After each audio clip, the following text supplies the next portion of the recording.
911, what's the address of the emergency? I don't know. I don't know where I'm driving down the street. My ex-boyfriend is following behind me. He has a gun in his hand.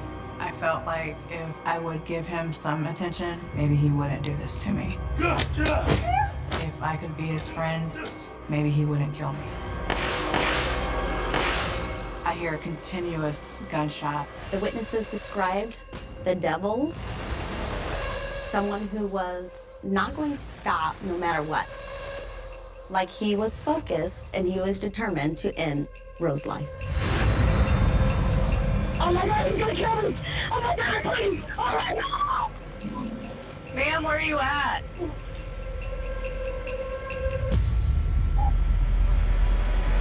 Hello? When desire overtakes reason, the human mind can unleash deadly obsession.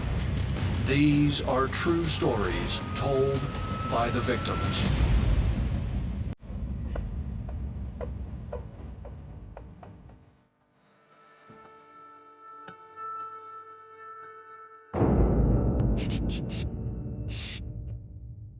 In the summer of 2015, I was 39 years old, working in a hospital as a cook, very happy, living alone with my daughter, and living in Fort Wayne, Indiana. What are you drawing? Just cute. I was a single mom to my daughter, Brooklyn. She was 9 at the time. My sister, Krista, lives in Louisiana and was in the Air Force. Rose, my older sister, we are 17 months apart in age. We're really more like twins. We're super tight and close. We had a wonderful childhood, raised in a Christian family. We were very close-knit. We're always doing things together, whether it's going to grandparents' house, cousin, aunt, and uncle's houses. She wants to take care of everybody besides herself. And she always seeks the good in everyone. And I just think that's because, you know, she's a Christian woman, and that's how we were raised. In 2016, I was stationed at Barksdale Air Force Base in Louisiana. I was working in the aerospace ground equipment as a master sergeant in charge of the swing shift operations. Even though I was working away from home, our bond never separated. We talked every day, multiple times a day. The summers in Fort Wayne are sometimes very hot. That day was a hot day.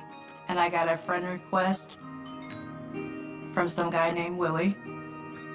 He was around 40 years old at the time. Big guy, nice eyes, looked friendly, smiled in all his pictures. He looked like a very friendly person. We had a lot of mutual friends and people that I went to school with, so I thought it would be okay to accept him as a friend. Willie's message on Facebook said that he thought I was very beautiful and liked to be my friend. I was single for a while, so it was very nice to have a message like that from a guy. It made me feel very excited, beautiful. I was working at a hospital as a cook, and we bonded over food. I loved to cook, and he loved to cook. After a few weeks, Willie asked for my phone number so we could talk to each other.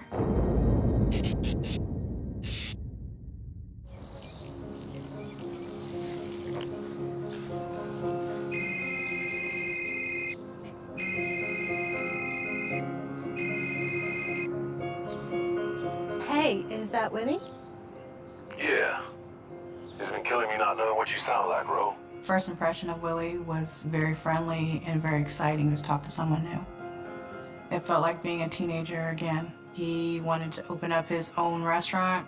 It used to be something I was going to open up with my ex. But well, that's over with now. Willie had a partner. They had broken up at the time, but they had a daughter together. I decided not to ask him about his relationships. This was the first time that I felt chemistry with someone in a long time. I'd love to talk to you later. I couldn't call him, he could only call me. I did think it was kind of weird at the time. Why can't I see your number? It's better if I call you, Ro. Things are crazy busy.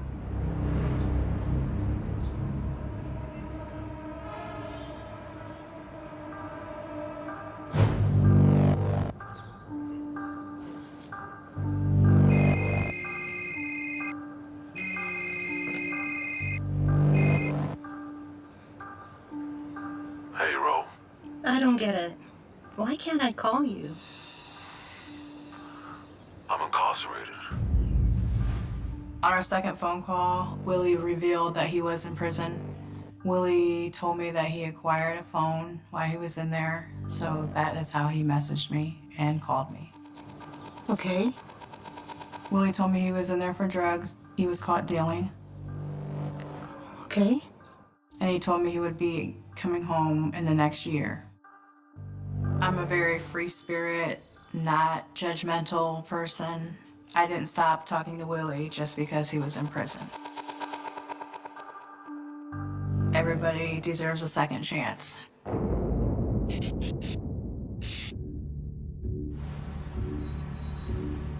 Hey, is that Willie? Hey, Ro. I haven't been truthful about why I'm inside. I wanted you to get to know me first. What are you saying? I went to my ex-partner's house. There was an argument between her cousin and me, and I lost it. He was really in prison for trying to kill someone. I was 17 at the time. I'm not the same person now. You should have told me. How do I know you're not hiding something else? He was sentenced to 45 years, but was serving 21 years, because at the time, Indiana, you only had to do 60% of your time. I try not to judge people on their past, and people do change. I wish you told me earlier. And all I could judge him on was how he was with me. Very kind, respectful, and friendly. I was talking to Willie in secret until I knew I wanted to be with him.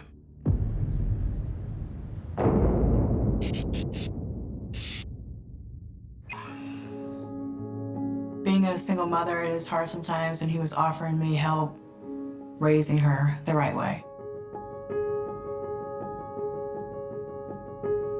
I didn't tell my sister because I didn't want anyone to prejudge him until they got to know him.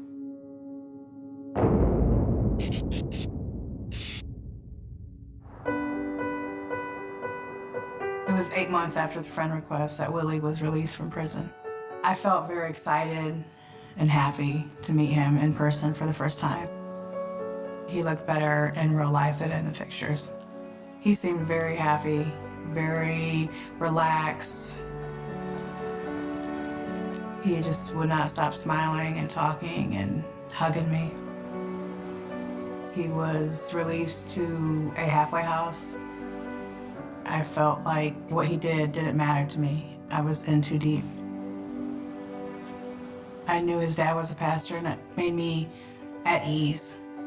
After 3 weeks of being out, Willie got a job right away, so I really thought he was on the right path. Ro and Willie together, they were in that early stage of love. They were happy. Yes, I was totally thinking this is the one for her. A month later, Willie moved into my house. Ro didn't tell me Willie had been in prison until after I met him. I felt very cautious. My guard was still up, but at the same time, I felt comfortable that my sister was in a relationship with him. I didn't really worry too much, even being that far away from her. Willie and my dad's relationship, it was very good. I mean, my dad liked him, he respected him, and Willie respected my dad. My father started to get sick. Willie said that he would support me and my daughter while I took care of my dad. Willie was extremely great with Brooklyn. Did you have a good time today? We're gonna get some ice cream later? All right, that's what I want to hear. He treated Brooklyn like his own daughter, really. Well, you know your mama's gonna be late. She's looking after your grandpa. I really felt that my dad genuinely loved him. Yeah, give me some skin. Boom, that's right. I remember when Ro told me that, Willie said, you can quit your job, and I just instantly thought, wow, what a great person to do this. Willie made a huge emotional commitment to our family, Kind of felt that maybe he put his feelings to the side and just let Ro be devoted to my dad, which I thought was also genuinely great. He took care of Brooklyn while I was gone. He was everything that I needed in a partner and more.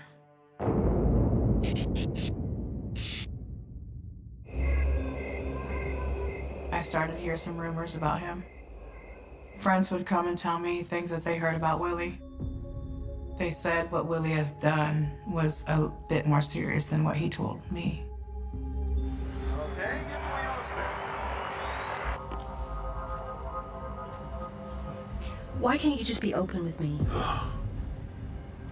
Just tell me the truth.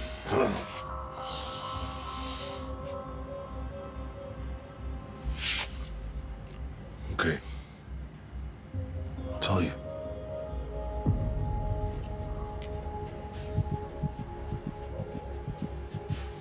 Willie tells me he shot his ex-partner's new boyfriend 9 times while he lays in bed, asleep.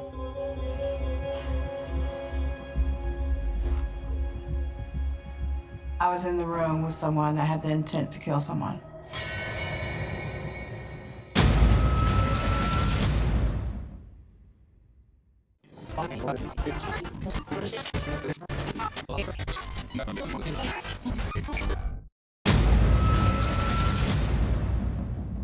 I got a friend request from some guy named Willie. Hey, Ro. I don't get it. Why can't I call you? I'm incarcerated. Willie said that he would support me and my daughter while I took care of my dad. Just tell me the truth. Willie tells me he shot his ex-partner's new boyfriend 9 times while he lays in bed. I was in the room with someone that had the intent to kill someone.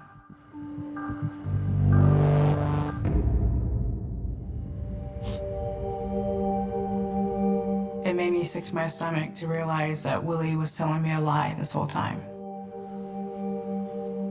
And that was the first time I seen him cry.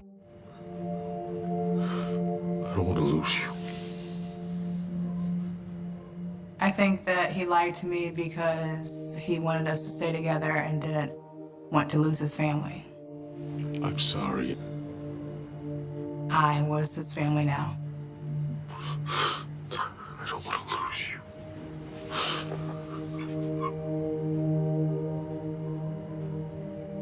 He was 17 when it happened, so I didn't see him as a danger anymore. I wasn't afraid of him being around Brooklyn. I didn't think he would hurt her. You're not gonna lose me. After she found out, I believe she tried to hide it from me for a while. She didn't want me to think negatively on him and his actions. Initially, I was really kind of mad that she lied to me because we're very close. I think I remember saying, why? Why didn't you just tell me the truth, you know? And then that's how the conversation came out. She didn't want me to judge him. She's a very protective person, and she was protecting him, and I believe she was protecting me as well. And I wanted her to be happy. Also, Brooklyn.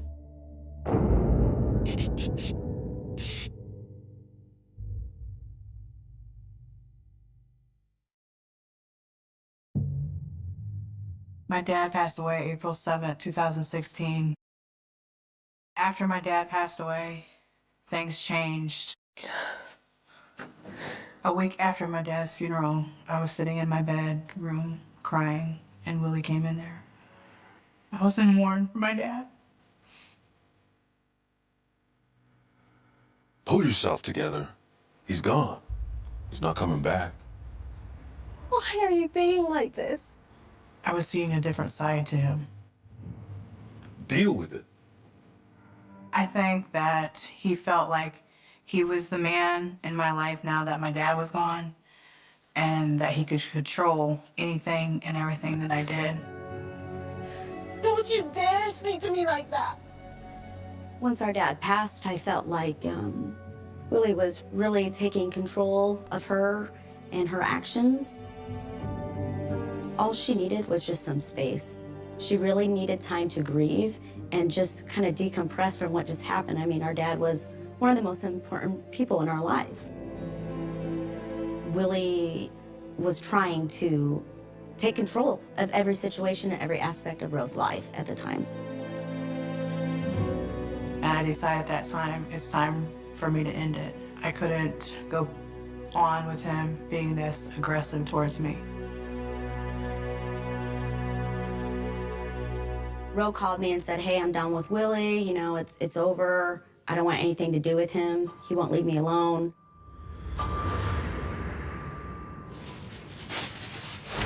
I think that I just saw how angry he was. In his eyes, he just looked like a monster. And I think that he's going to hit me. He gets in my face. Don't do this. I'm sorry.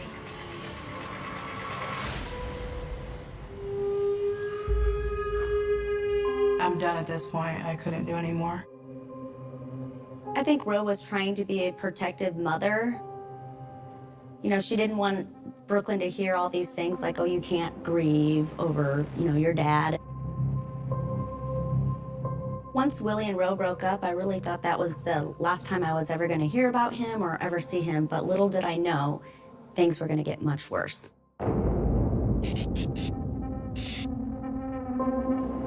It's about 10:30 at night. I'm getting ready for bed. Brooklyn's at my mother's because I have to be at work the next day early. I told her that Willie has moved out. I've told Brooklyn to not talk to him, not contact him. I just was scared of him. He's called me 20 plus times, begging me to let him come back home. Once they broke up, it was probably about a week after our dad passed. I'd already gone back home to Louisiana, and Rose would call me and tell me that, you know, Willie can't accept no for an answer, he won't leave her alone, he continues to call, and she really just wished that he would stop. She was starting to get stressed out at the time.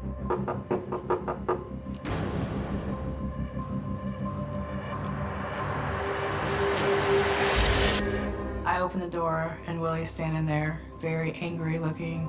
Gonna get the rest of my stuff. Not now. You need to leave. I'm thinking it's just an excuse for him to come around.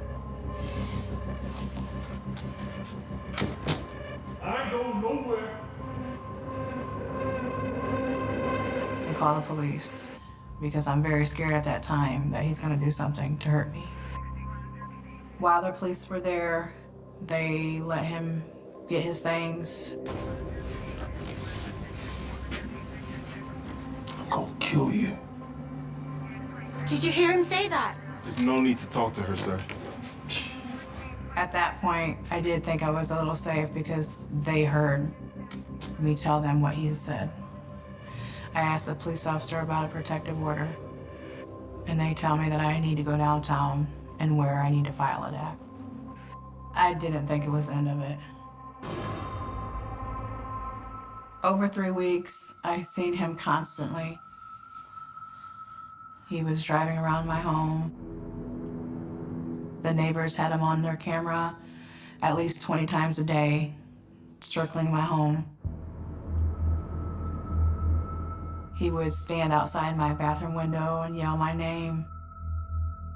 He would try to talk to me through the door. He would follow me everywhere I went. Everywhere I go, I'm looking over my shoulder because I'm worried about what's gonna happen to me or my daughter. When she calls me and tells me about the stalking, in my gut, I'm really afraid for my sister and Brooklyn's life. He could have did something to my daughter while I wasn't around her.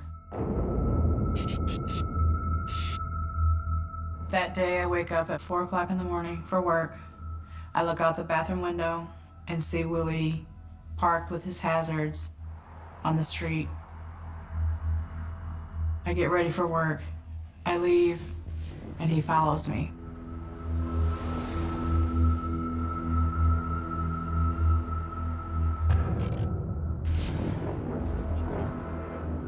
I pull into my work. I know he's been following me the whole time. I sit in my car for a moment, wondering what's gonna happen next.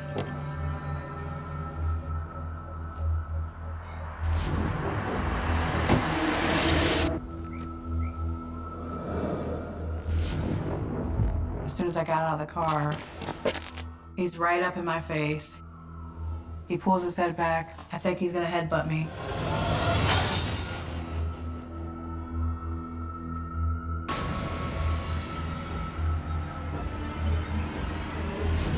I think he wanted to let me know that he could get me at any moment. I run inside and tell the security, and he takes off.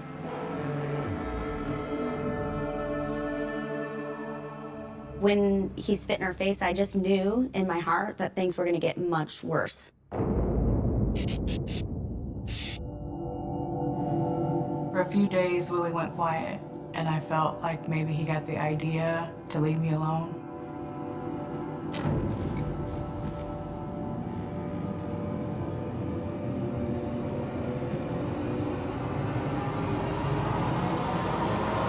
I'm taking a nap. Brooklyn's at her friend's house.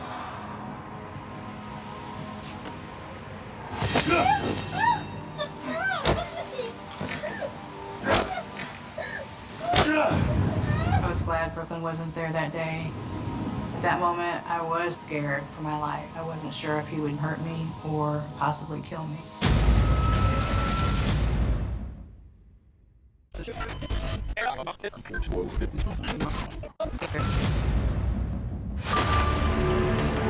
It's time for me to end it. Don't do this. As soon as I got out of the car, he's right up in my face.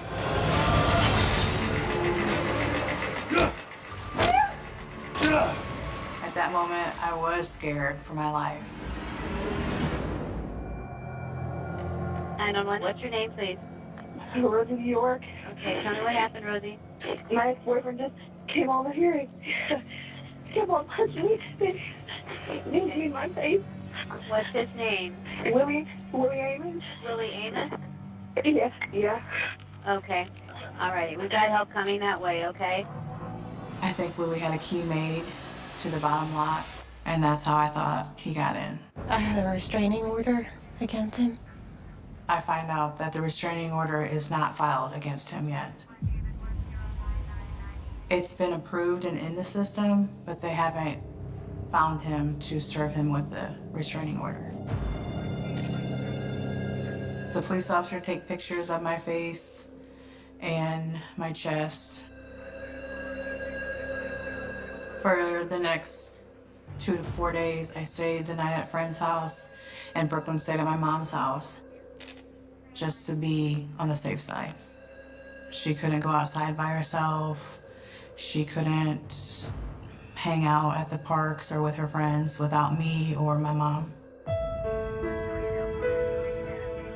She feels like she's doing everything that's possible for her to be protected, but at the same time, the police cannot serve Willie the protective order because he keeps moving around. My mental state at the time was not good. I mean, we had just lost our dad. Now this violence is going on with my sister. I'm not there to protect her. I feel helpless.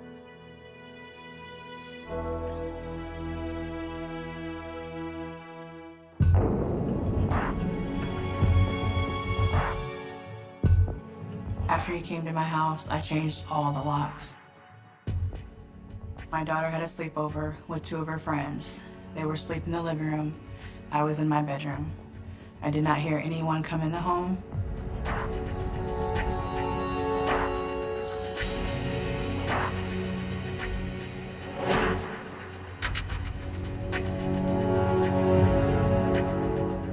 The next morning when I woke up, I had a text message and a picture of me sleeping in bed.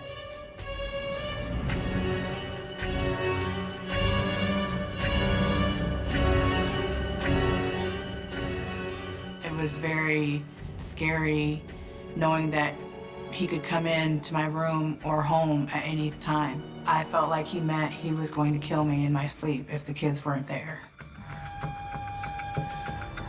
I woke the kids up.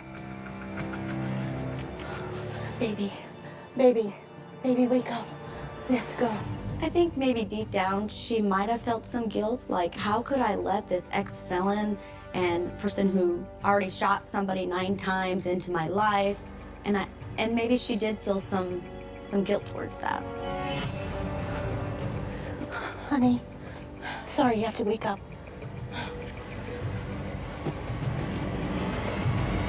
And I expressed to them that we need to get out of the house as soon as possible. We got ready and left.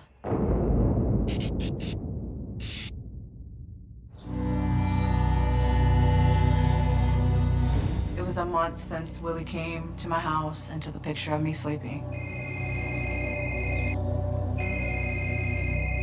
Row, row, row your boat gently down the stream. But throughout that whole month, he continuously called, texted me, and followed me everywhere I went. Since I wasn't answering his phone calls or text messages, he was feeling rejected. Come on, Ro. It's your boy, Willie. Why ain't you answering the calls? Ro communicates to me that she's fearful for her life. Ro, answer the phone! She can't go anywhere, You cheated on me? can't do anything, she can't sleep. What's going on? I'm waiting for you, girl. Her anxiety is out the roof. You cheated on me? She can't be normal. Why are you not picking up my calls? She's not sleeping more than 2 to 3 hours a night. You do not want to mess with me, girl, because I'm gonna mess you up. That's taking a toll on her emotionally and physically. Don't ignore my calls, bro.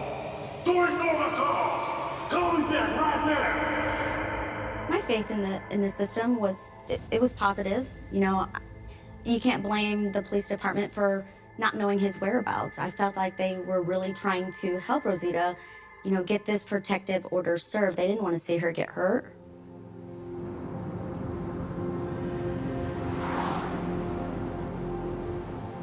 He was very good at hiding. They didn't know where he lived or where he was staying, so he kind of fell through the cracks. He did get in my head sometimes because he would bring up the past and what he did and how we were together and how he treated me and when he treated me well. He took care of me in Brooklyn. He took care of us and all the bills when my dad was sick and I had to leave and help him.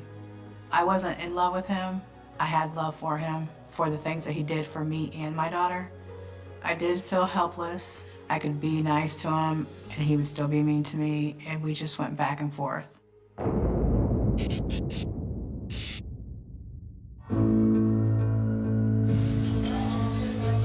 I worked at 5 o'clock in the morning to 2 in the afternoon. I would leave work early or I would go in late to work, so he didn't know when I would come to work or when I would leave work.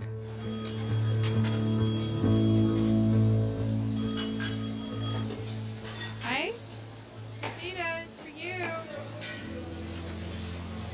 Thanks. Hello, how can I help? It's me. I just want to talk. I want to work this out and come back home. His voice is very scary, very deep.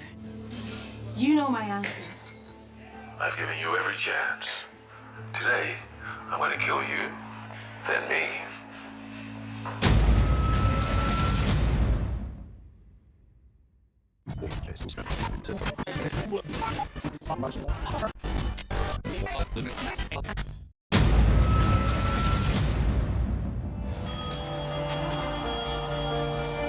Hello, how can I help? It's me. I've given you every chance. Today, I'm going to kill you, then me. My body was frozen, but I felt that I had to move as soon as I could to get out. I tell my boss as soon as possible, and they contact security, and security escorts me out the building and told me to go straight home. I get home from picking Brooklyn up from school. Just backing up for tonight.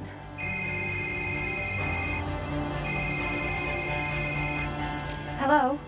I get a phone call. His cousin said, get out the house as fast as possible. Willie's on his way.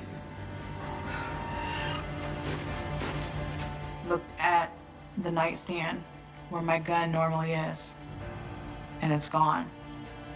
I knew at that time I couldn't save or protect me and her. We need to leave the house, now.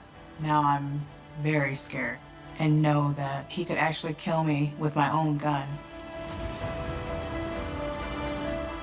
Willie's capable of taking another person's life. Not just trying, he's gonna wanna do it. In his past, he had shot someone 9 times while they were in bed. I felt a cold shiver over my body. It felt like I was frozen in time. He couldn't function without me. I believe he wanted to kill me and himself. It felt like an eerie, different kind of feeling. Didn't know what was gonna happen next. My plan was to drop Brooklyn off at my best friend's house and for me to go somewhere else, so we weren't together. I just knew that Brooklyn would be safe there until my mom came and picked her up. I felt like it didn't matter if anything happened to me, but I didn't want her to get hurt because she's my life.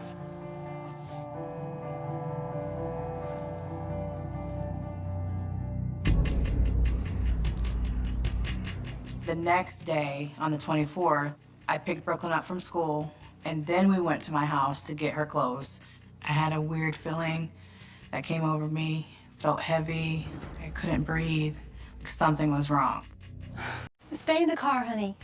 I couldn't put my finger on it, but I knew something was gonna happen.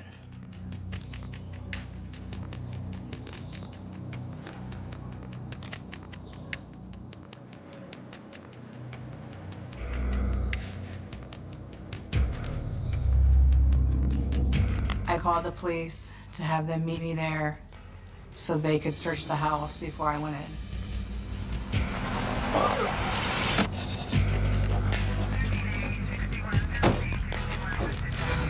Hey, ma'am, what's the problem? Hi, officer. I was just coming back with my daughter, and the door was open. The cops arrived.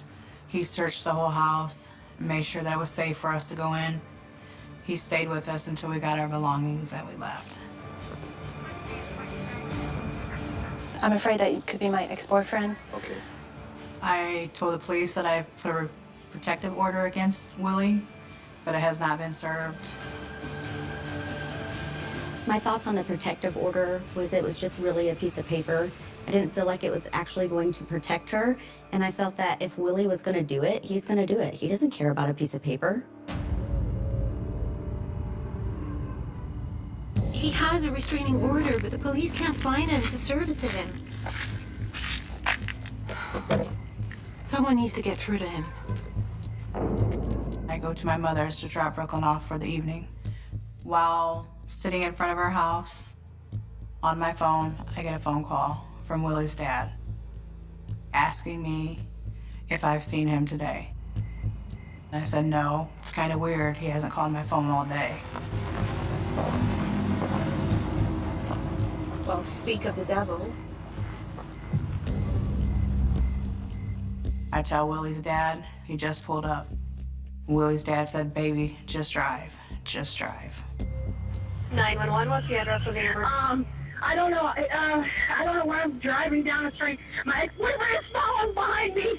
He has a gun in his hand. I need to... Oh my God! He's speeding up as fast as he could behind me, almost bumper to bumper. When he rams me from behind, it's the loudest bang I've heard.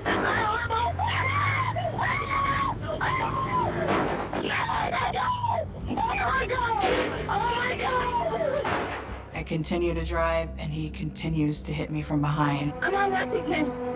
I'm coming up to Bethel. I'm on Lexington. Lexington. I'm coming up to Bethel. He just... No, he's behind me shooting at my car. I hear a continuous gunshot. What kind of vehicle are you in? I'm in a red Charger. I'm on Maxine. I'm on Maxine. I'm in a red Charger. He's gonna shoot me. He's gonna kill me. Are you? Oh my God. window smashes, and I hear the bullet hit the roof of my car. And you're in a Blazer. Oh my God. Blazer. A white Blazer. Please help me. Help me. I drive as fast as I can, and I turn left. Oh my God, he's gonna kill me. Oh my God, please. Oh my God. Oh my God, that's Ma'am, where are you at?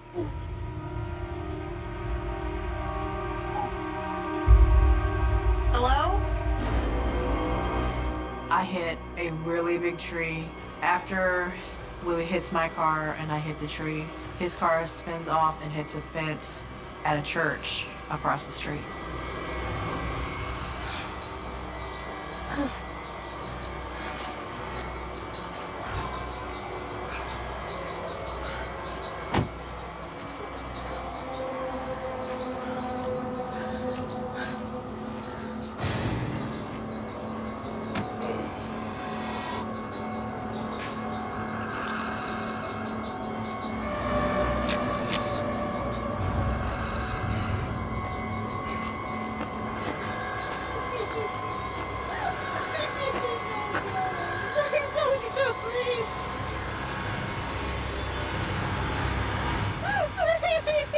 I knew he was gonna kill me.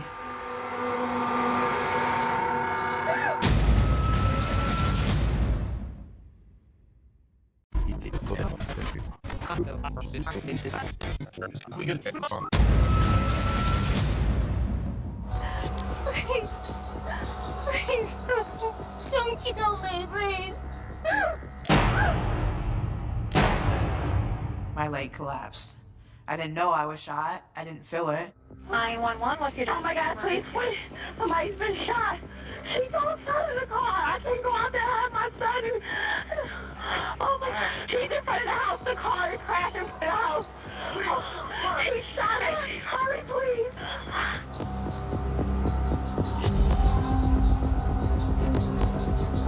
I pretend like I was dead. I laid there, didn't move, didn't make a sound. I wanted him to think that I was dead. I felt something heavy come over me. It was my dad's presence I felt on top of me, trying to save me. It was strength to know that he was there with me.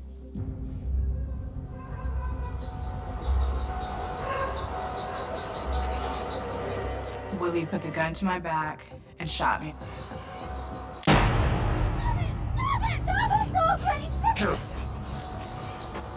I looked up to my right and I see a lady telling him to stop. Don't do it, don't do it. I don't know. He's going towards Harrison Street. Okay. All right, everybody's on the way out there, okay?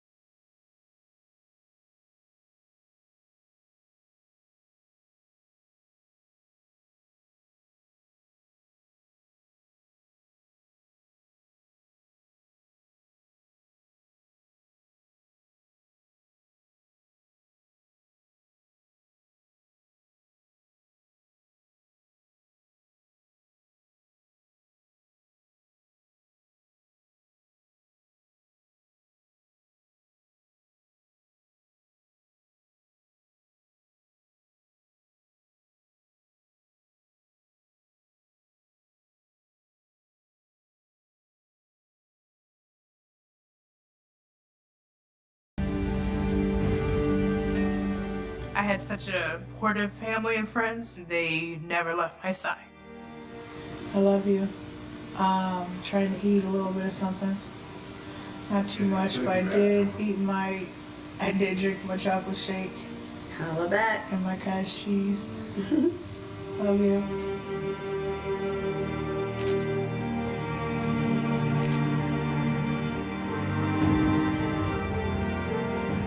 I was told that they caught him right after he shot me. Willie was charged with attempted murder for what he had done to me that day. And and serious violent felon with a handgun.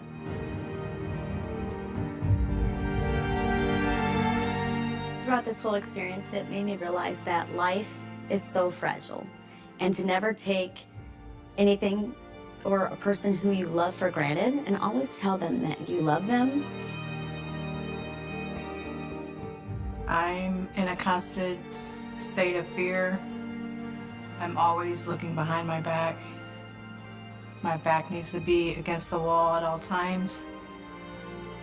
My anxiety level is extremely high, and I still have nightmares and don't sleep well. You have to forgive people to move forward in your life. And I felt that if I didn't forgive him, I would never get over this. I would say that I forgive you for what you did to me, but I'll never forget. You made me a stronger person for what you put me through.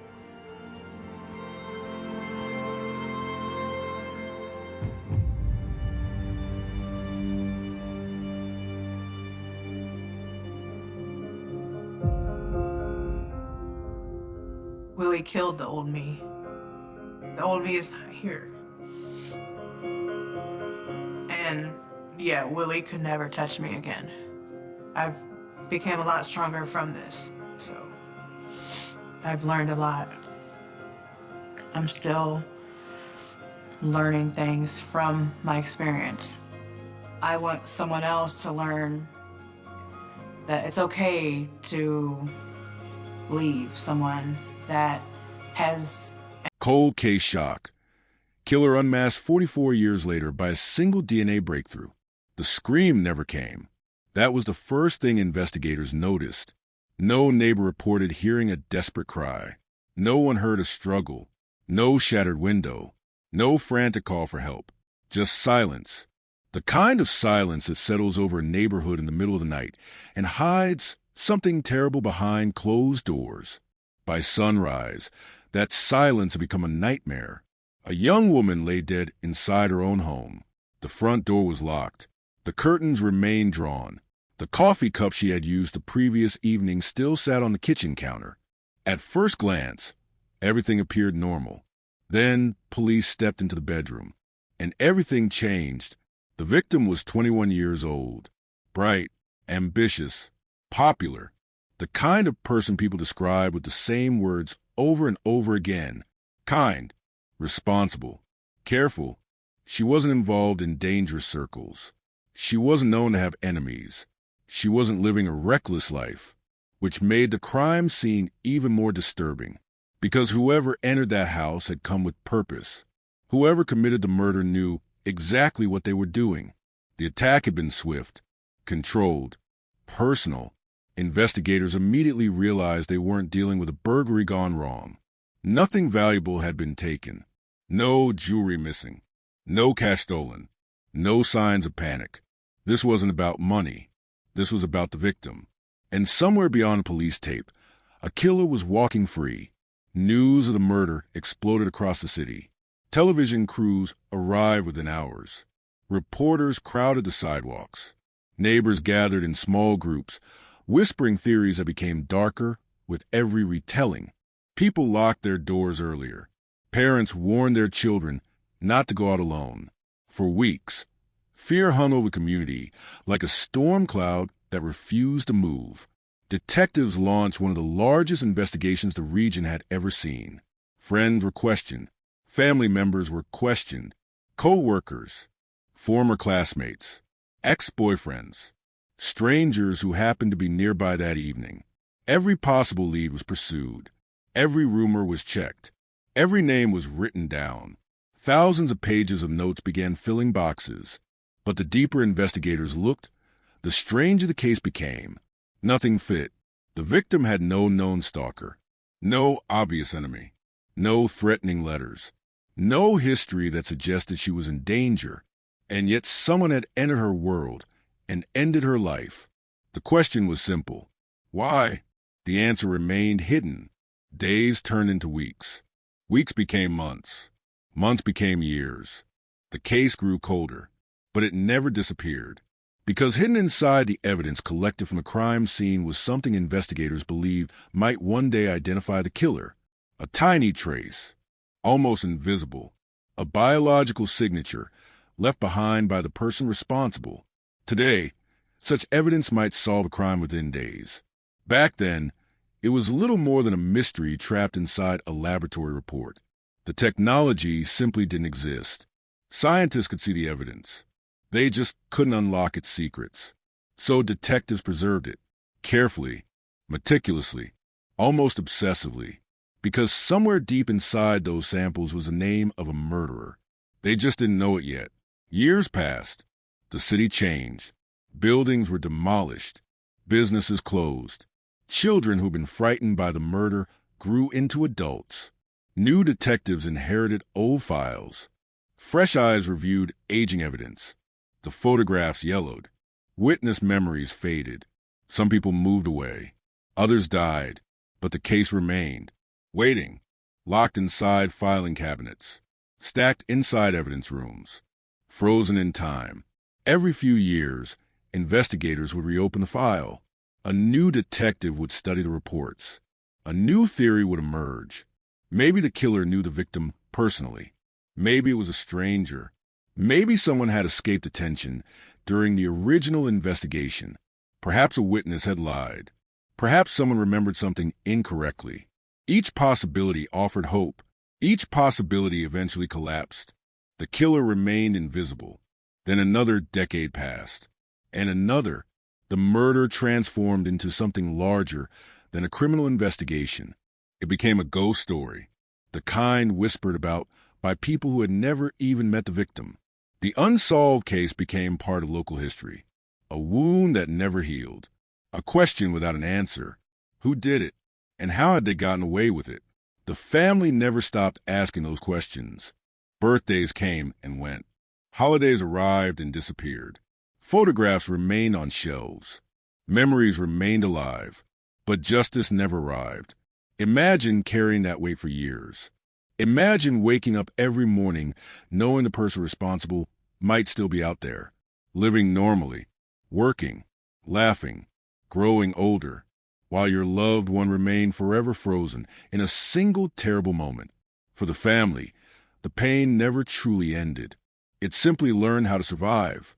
Meanwhile, something extraordinary was happening inside the world of forensic science. The impossible was becoming possible. DNA technology advanced at breathtaking speed. Methods that once belonged to science fiction entered real laboratories. Investigators who had spent careers accepting limitations suddenly found themselves facing new opportunities. Evidence once considered useless became valuable. Cold cases began waking from the dead. Across the country, unsolved murders started producing answers, not because new witnesses appeared, not because killers confessed, but because science had finally caught up with the evidence. Detectives everywhere watched in amazement. Cases 20 years old were solved. Cases 30 years old were solved. Families received long-awaited phone calls. Arrests were made. Headlines exploded across newspapers.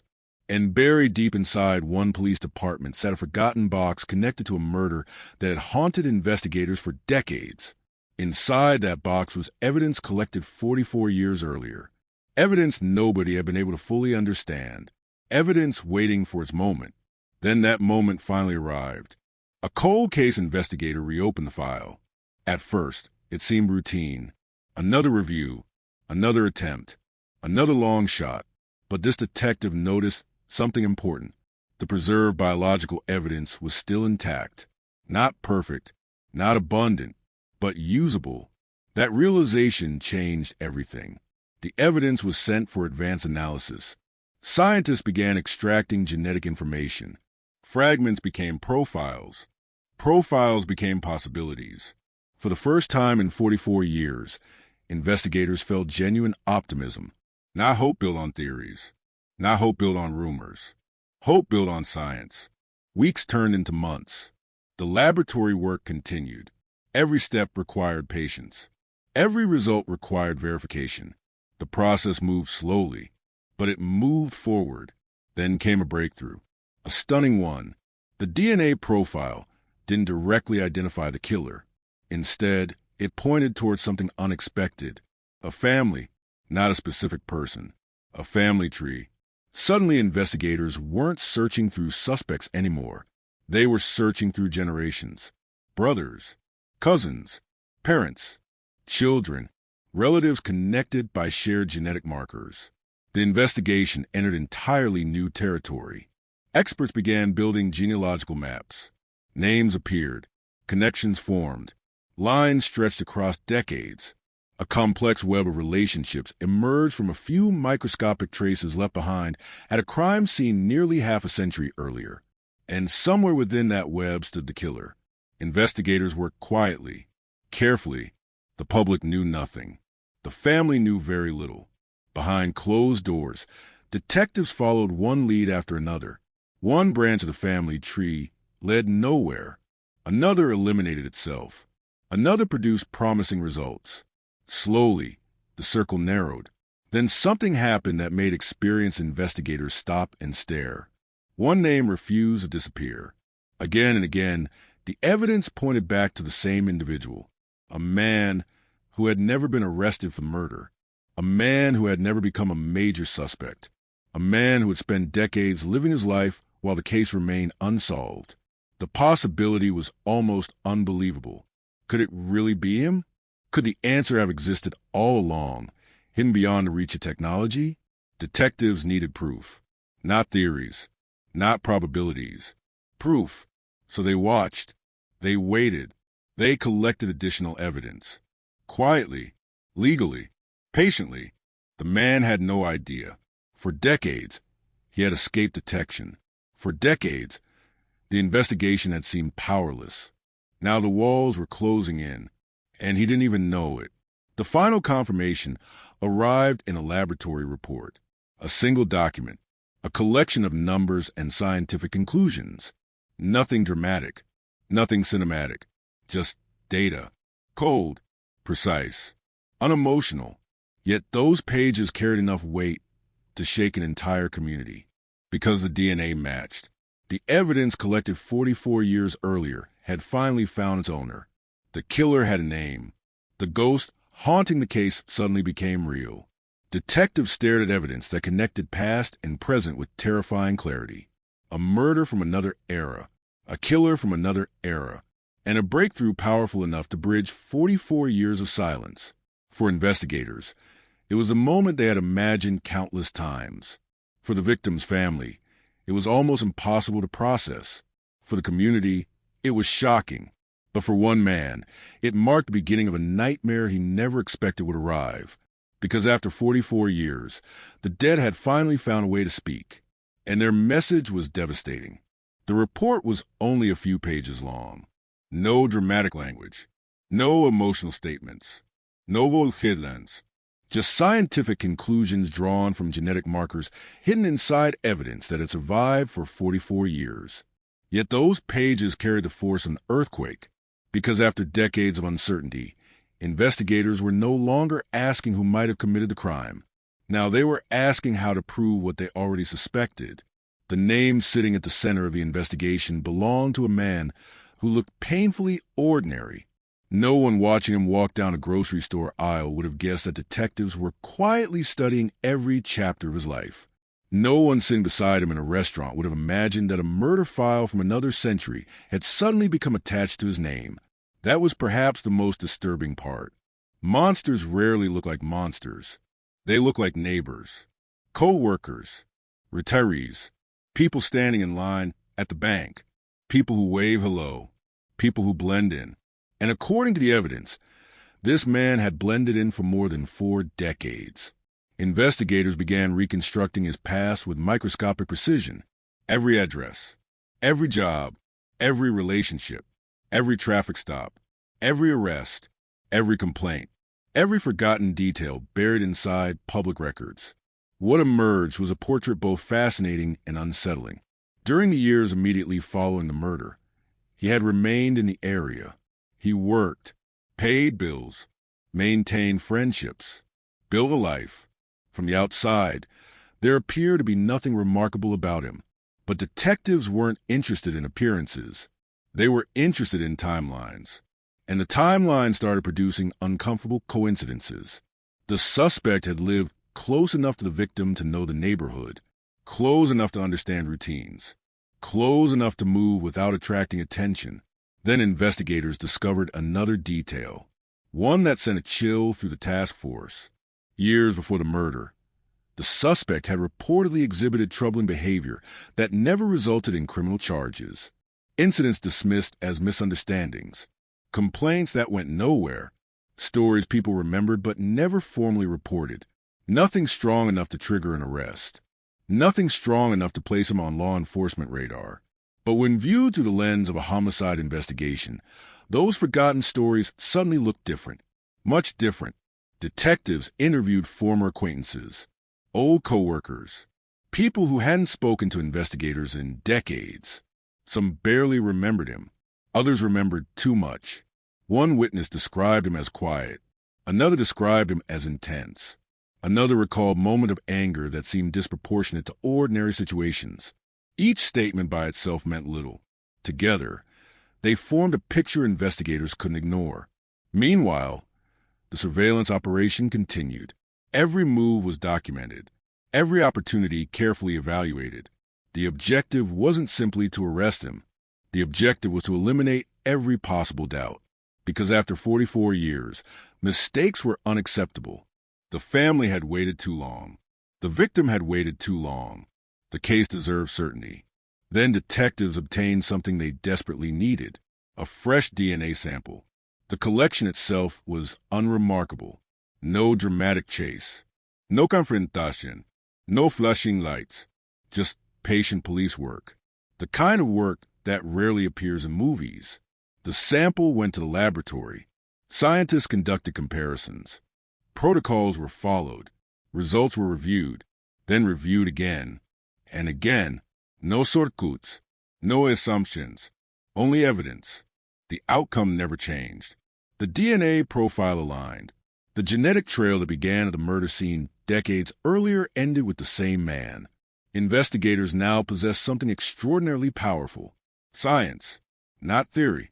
Not speculation. Science.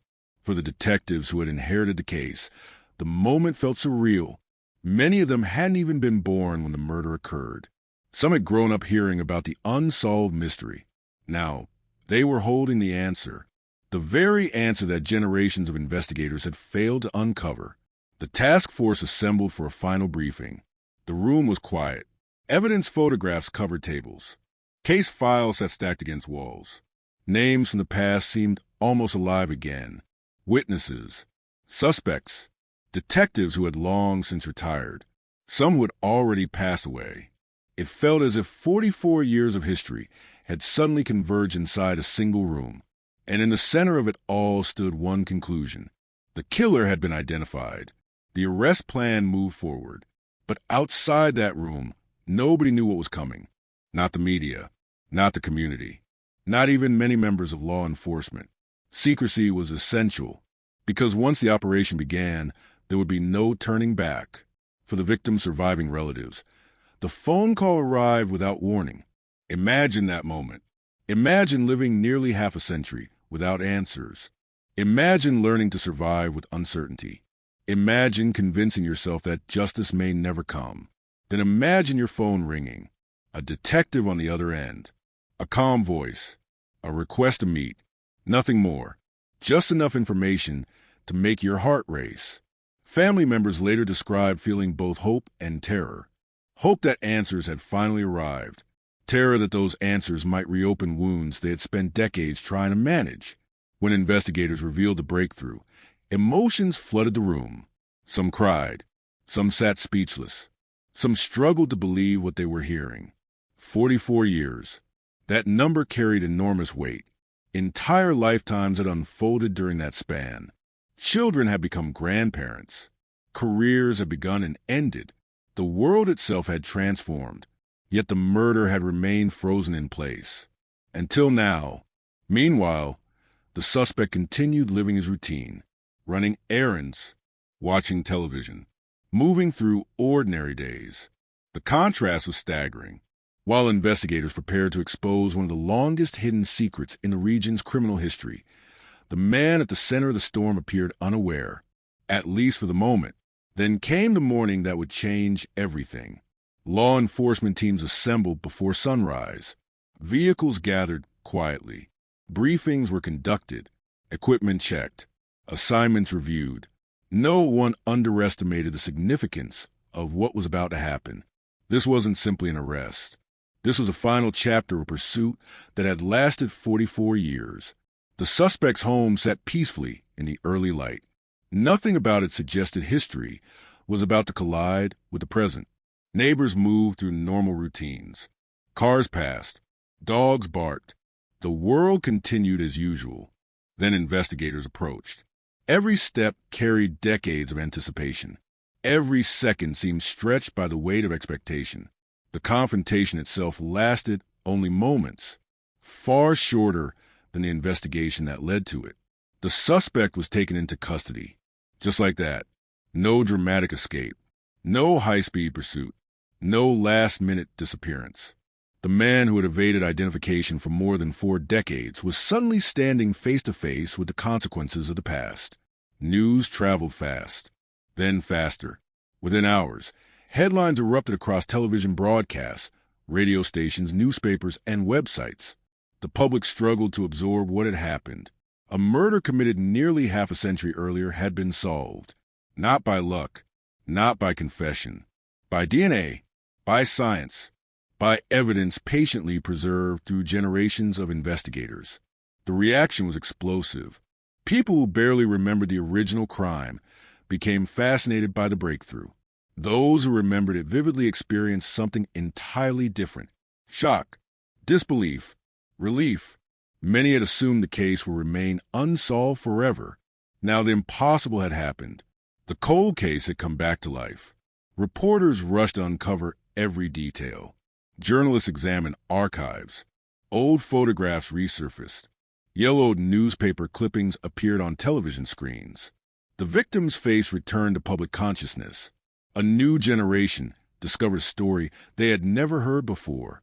And with every headline came the same question. How? How had the killer escaped detection for 44 years? The answer revealed both the limitations and brilliance of criminal investigation.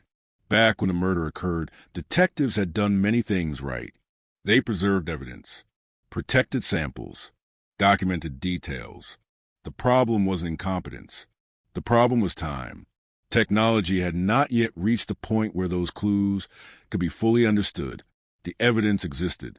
The answer existed. The world simply lacked the tools to uncover it. Until decades later. That realization fascinated the public because it suggested something profound. Every unsolved case might still be speaking. Every forgotten evidence box might still contain a voice waiting to be heard. Every cold case could potentially become tomorrow's headline. For investigators nationwide, the arrest became a symbol, a reminder that no case is truly over. Not while evidence survives. Not while science advances. Not while someone remains willing to keep looking. Yet beneath the celebrations and media attention lingered a darker reality. The victim had not returned. Justice, however important, could not reverse history. It could not restore birthdays missed, conversations lost, dreams interrupted. The arrest answered one question, but it could never erase the tragedy that created that question in the first place. And as prosecutors began preparing for what promised to be one of the most closely watched legal proceedings in decades, another challenge emerged. A challenge nobody could ignore. Because solving a murder after 44 years is one thing. Proving it in court is something else entirely. Witnesses had aged. Memories had faded. Some key figures were gone forever. The case had finally awakened. But now it faced its most dangerous test. And for the first time since the killer's name emerged from the shadows, investigators realized the story was far from over. The arrest was supposed to be the ending. For 44 years, investigators had chased a ghost. Now the ghost had a name, a face, a home address, and a booking photograph. To the public, the mystery appeared solved. The headlines certainly suggested it. Cold case cracked. Killer identified after 44 years. DNA breakthrough ends decades of silence. The story seemed complete. But inside courtrooms, complete stories are dangerous because prosecutors don't win convictions with headlines. They win them with evidence. And evidence must survive attack. The moment the suspect was charged, the battlefield changed. The investigation was over. The war had just begun. Defense attorneys immediately launched their response. Experienced, calculated, relentless. They understood exactly what was at stake. A murder charge connected to a crime committed nearly half a century earlier. A case built around evidence preserved across generations. A suspect now elderly. A victim whose voice could no longer be heard. The defense saw opportunity, and they attacked. Not the crime, the evidence. Every sample, every laboratory procedure, every chain of custody document, every decision made by investigators over 44 years. Boxes that had sat untouched for decades were suddenly examined under a microscope. Storage logs, transfer records, evidence seals, laboratory reports. Nothing escaped scrutiny.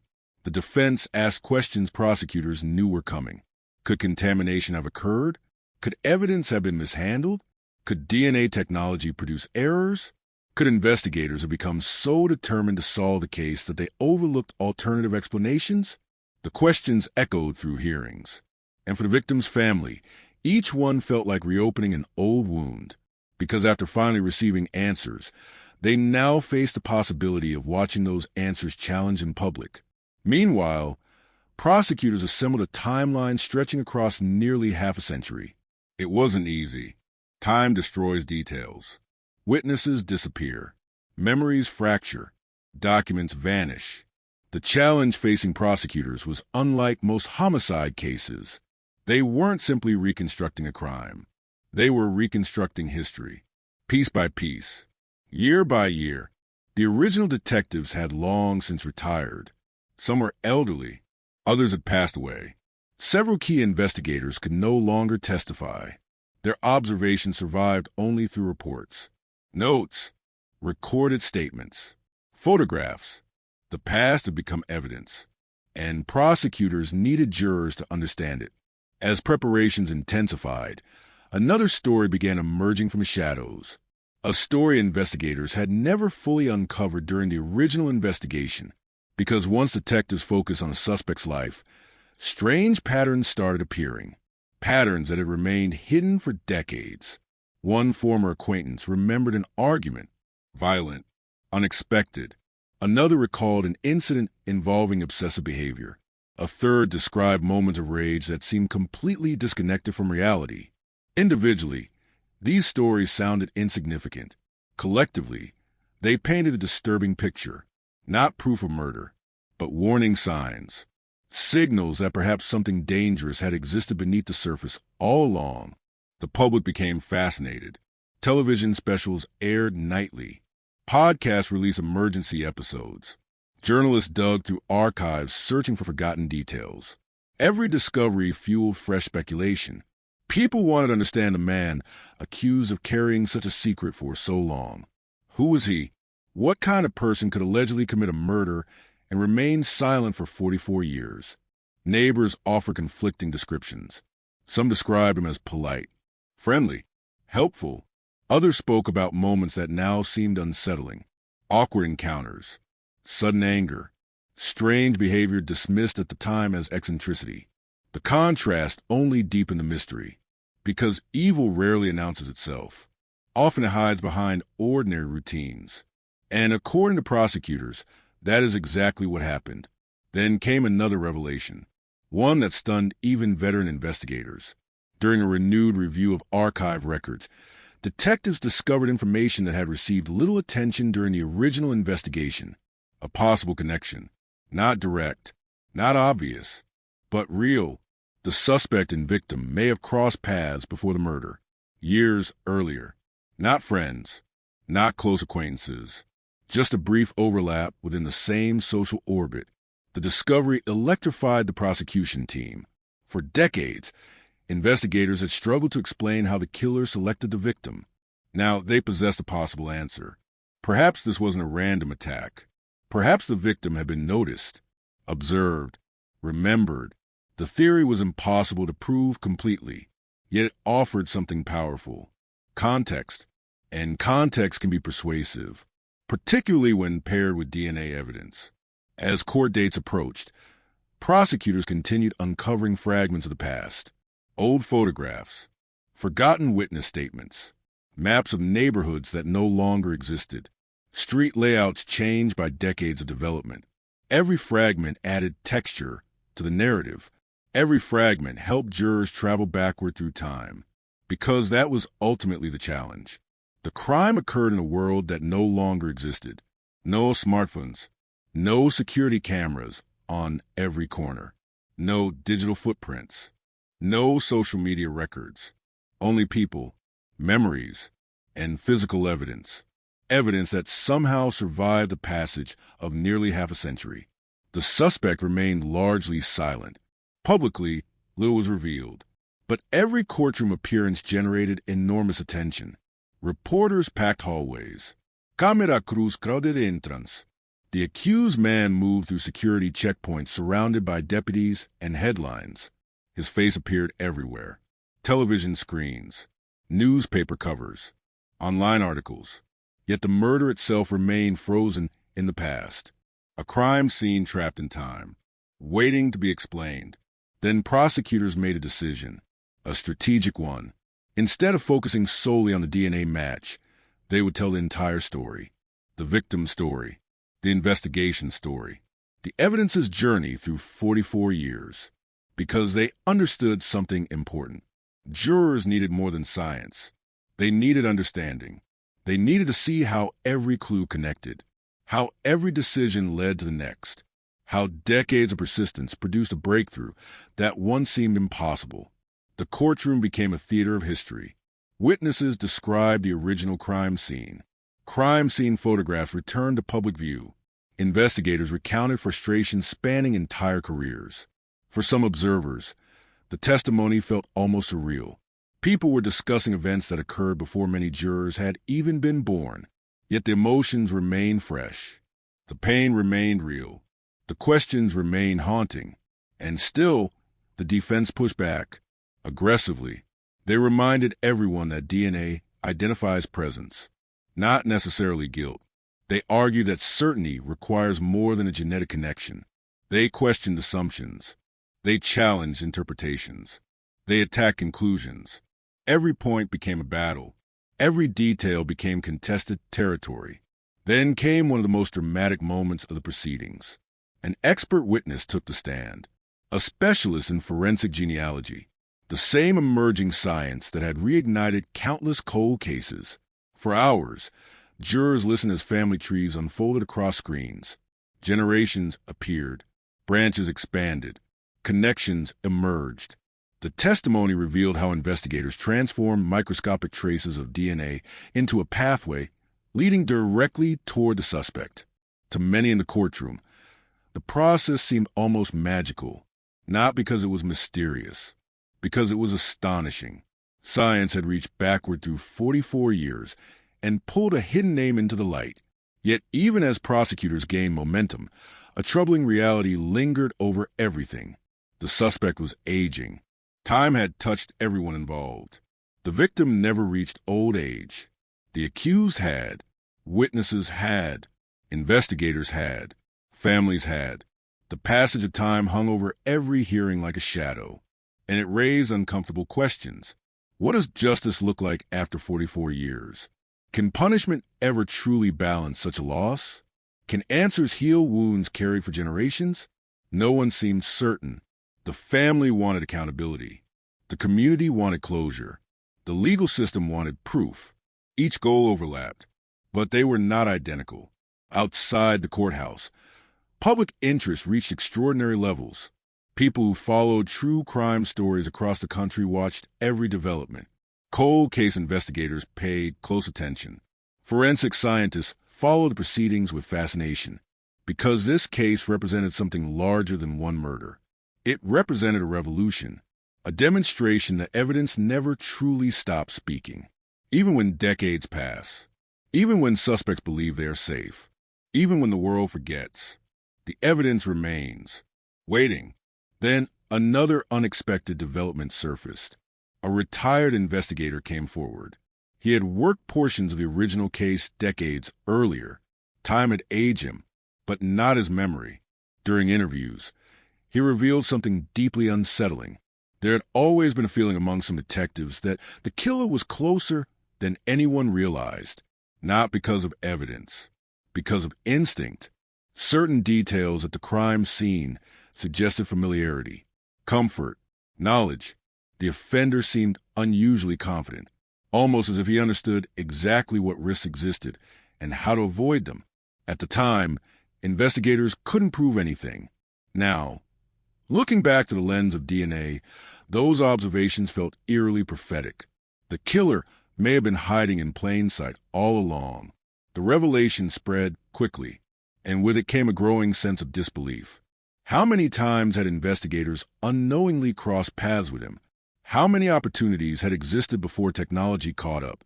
How many secrets had remained buried beneath ordinary conversations? The questions multiplied. And somewhere beneath all the legal arguments, media coverage, and scientific testimony lay an uncomfortable truth. The case had revealed something terrifying about human nature. A person can carry a secret for decades. A life can appear normal while darkness remains hidden underneath. A killer can age, grow old, blend into society, and still believe the past will never return. But the past had returned, relentlessly, and as the prosecution prepared to unveil the most explosive evidence yet. Evidence capable of reshaping everything the public thought it knew about the night of the murder, the atmosphere inside the courtroom shifted. Because for the first time, it wasn't just about who committed the crime. It was about why. And the answer investigators were about to reveal would shock everyone. For decades, the murder had been defined by a single question: who did it? Now, that question was beginning to fade.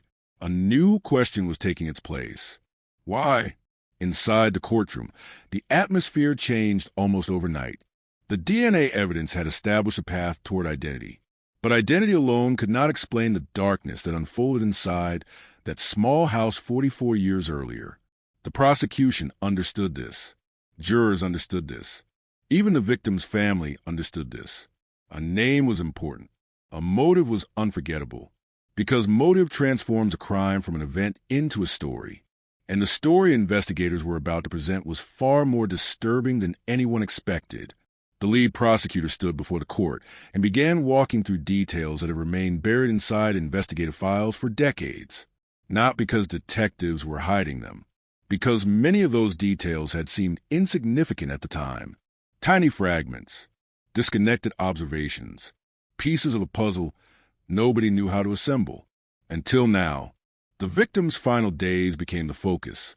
Her routine, her schedule, her movements, every conversation, every phone call, every ordinary moment suddenly became extraordinary. Investigators reconstructed the final week of her life with astonishing precision: where she went, who she spoke to, what she purchased, what she planned to do next. At first, nothing appeared unusual. Then a pattern emerged, a subtle one, the kind easily overlooked. The victim had reported feeling uncomfortable on several occasions during the months before her death. Not frightened, not alarmed, just uneasy. She never filed a police report, never made a formal complaint, never told anyone she believed she was in danger. But according to friends interviewed years later, she occasionally mentioned seeing the same unfamiliar man in different places: a parking lot, a shopping district, a community event. At the time, nobody thought much of it. People see strangers every day. Memories overlap. Coincidences happen. Yet viewed through the lens of a murder investigation, those memories suddenly acquired terrifying significance. Had someone been watching her? Had someone become fixated on her long before the attack? The possibility chilled the courtroom. Because if true, the murder wasn't spontaneous. It wasn't random. It wasn't an accident. It was something much darker, something deliberate. Investigators dug deeper. Witness statements that once seemed irrelevant were reviewed again. One friend remembered a conversation years before.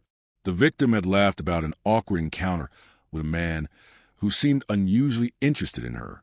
Another recalled seeing someone watching from a distance during a public gathering. Another remembered nothing specific, except a strange feeling that something wasn't quite right. The memories were fragmented, imperfect, decades old, yet together they pointed in a single direction, toward obsession, toward fixation, toward a motive rooted not in anger or robbery, but in something far more personal. Then prosecutors unveiled one of the most shocking discoveries of the entire investigation, a discovery made only after the suspect's identity became known. Buried inside old records was evidence suggesting the suspect may have encountered the victim years before the murder, not once, multiple times. The encounters appeared minor, brief, forgettable. The victim likely never recognized their significance. The suspect almost certainly did. Suddenly, the case transformed. What once looked like a random homicide now carried a shadow of a long-building obsession, an obsession invisible to everyone except the person nurturing it. The courtroom sat in silence as investigators described how fixation can evolve, quietly, secretly, over months, over years, inside the mind of an individual nobody's suspects. The idea was terrifying, because it suggested the murder may have begun long before the night it occurred. Perhaps it began with a glance, a chance encounter, a brief interaction forgotten by one person and remembered by another. The prosecution wasn't claiming certainty, but they were revealing possibility, and that possibility carried enormous weight. Meanwhile, another secret from the crime scene resurfaced, one that had remained largely unknown to the public. The killer appeared unusually comfortable inside the house. That detail had bothered detectives from the beginning. There were no signs of frantic searching, no evidence suggesting confusion. The offender moved with purpose, efficiency, confidence. It was as though he already knew where he was going, as though he had imagined the scene before entering it. That observation haunted investigators for years. Now it seemed more important than ever, because confidence implies preparation. Preparation implies planning, and planning implies intent. Every revelation pushed the case further away from randomness and deeper into premeditation. The defense fought back, aggressively.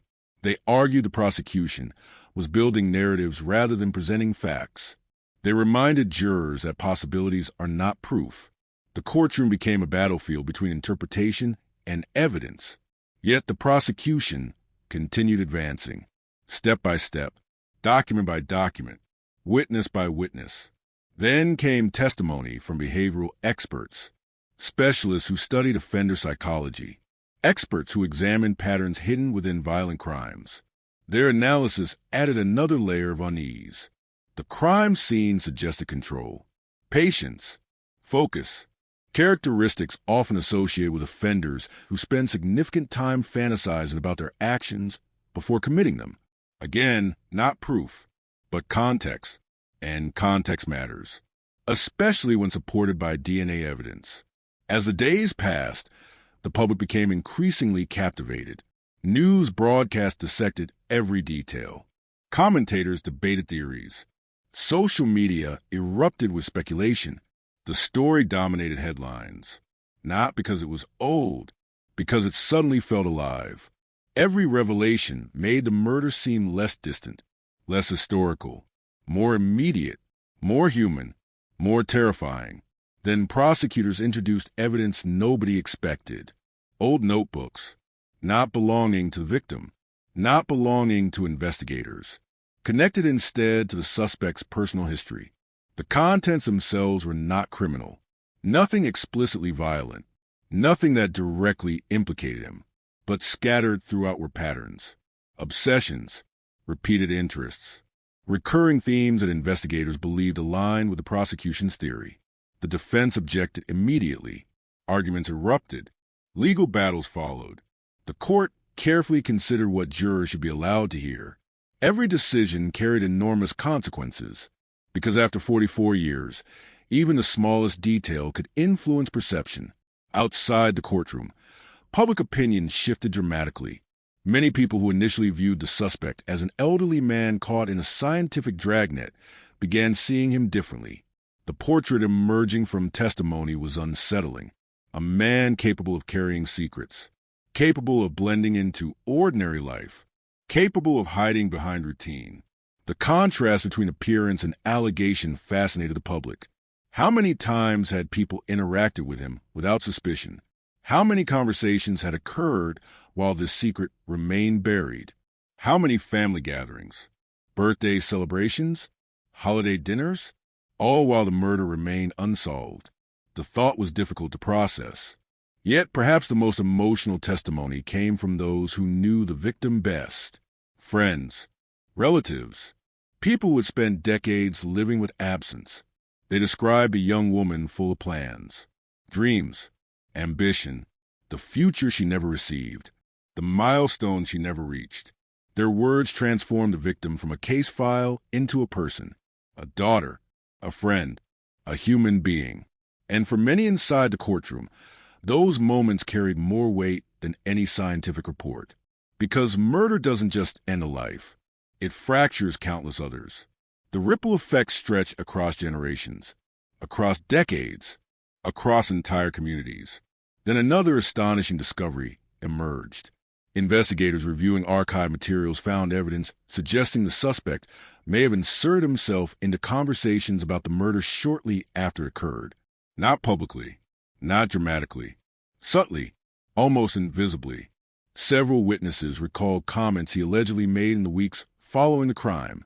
Comments that seemed ordinary at the time. Curious questions, unexpected interest, knowledge that appeared slightly unusual in retrospect. The information couldn't definitively prove guilt, but added another disturbing possibility. The killer may have watched the investigation unfold from nearby, listening, observing, learning, perhaps even enjoying the fact that nobody suspected him. That idea struck the public with particular force, because it transformed the story from a cold case into a psychological nightmare. Imagine attending community discussions about a murder while secretly knowing the truth. Imagine reading newspaper articles describing the investigation. Imagine watching detectives search desperately for answers and saying nothing. Year after year, decade after decade, the silence itself became part of the mystery, part of the horror, part of the story. As testimony continued, prosecutors slowly assembled a picture that was both compelling and deeply unsettling. Not a picture of a sudden act, a picture of patience, obsession, opportunity, and eventually violence. Still, one enormous question remained unresolved. The final question, the question everyone wanted answered. What happened inside that house? No witness had seen the attack. No recording existed. No confession had emerged. The victim could not speak. The suspect refused to explain. The truth remained trapped inside a single night nearly half a century in the past.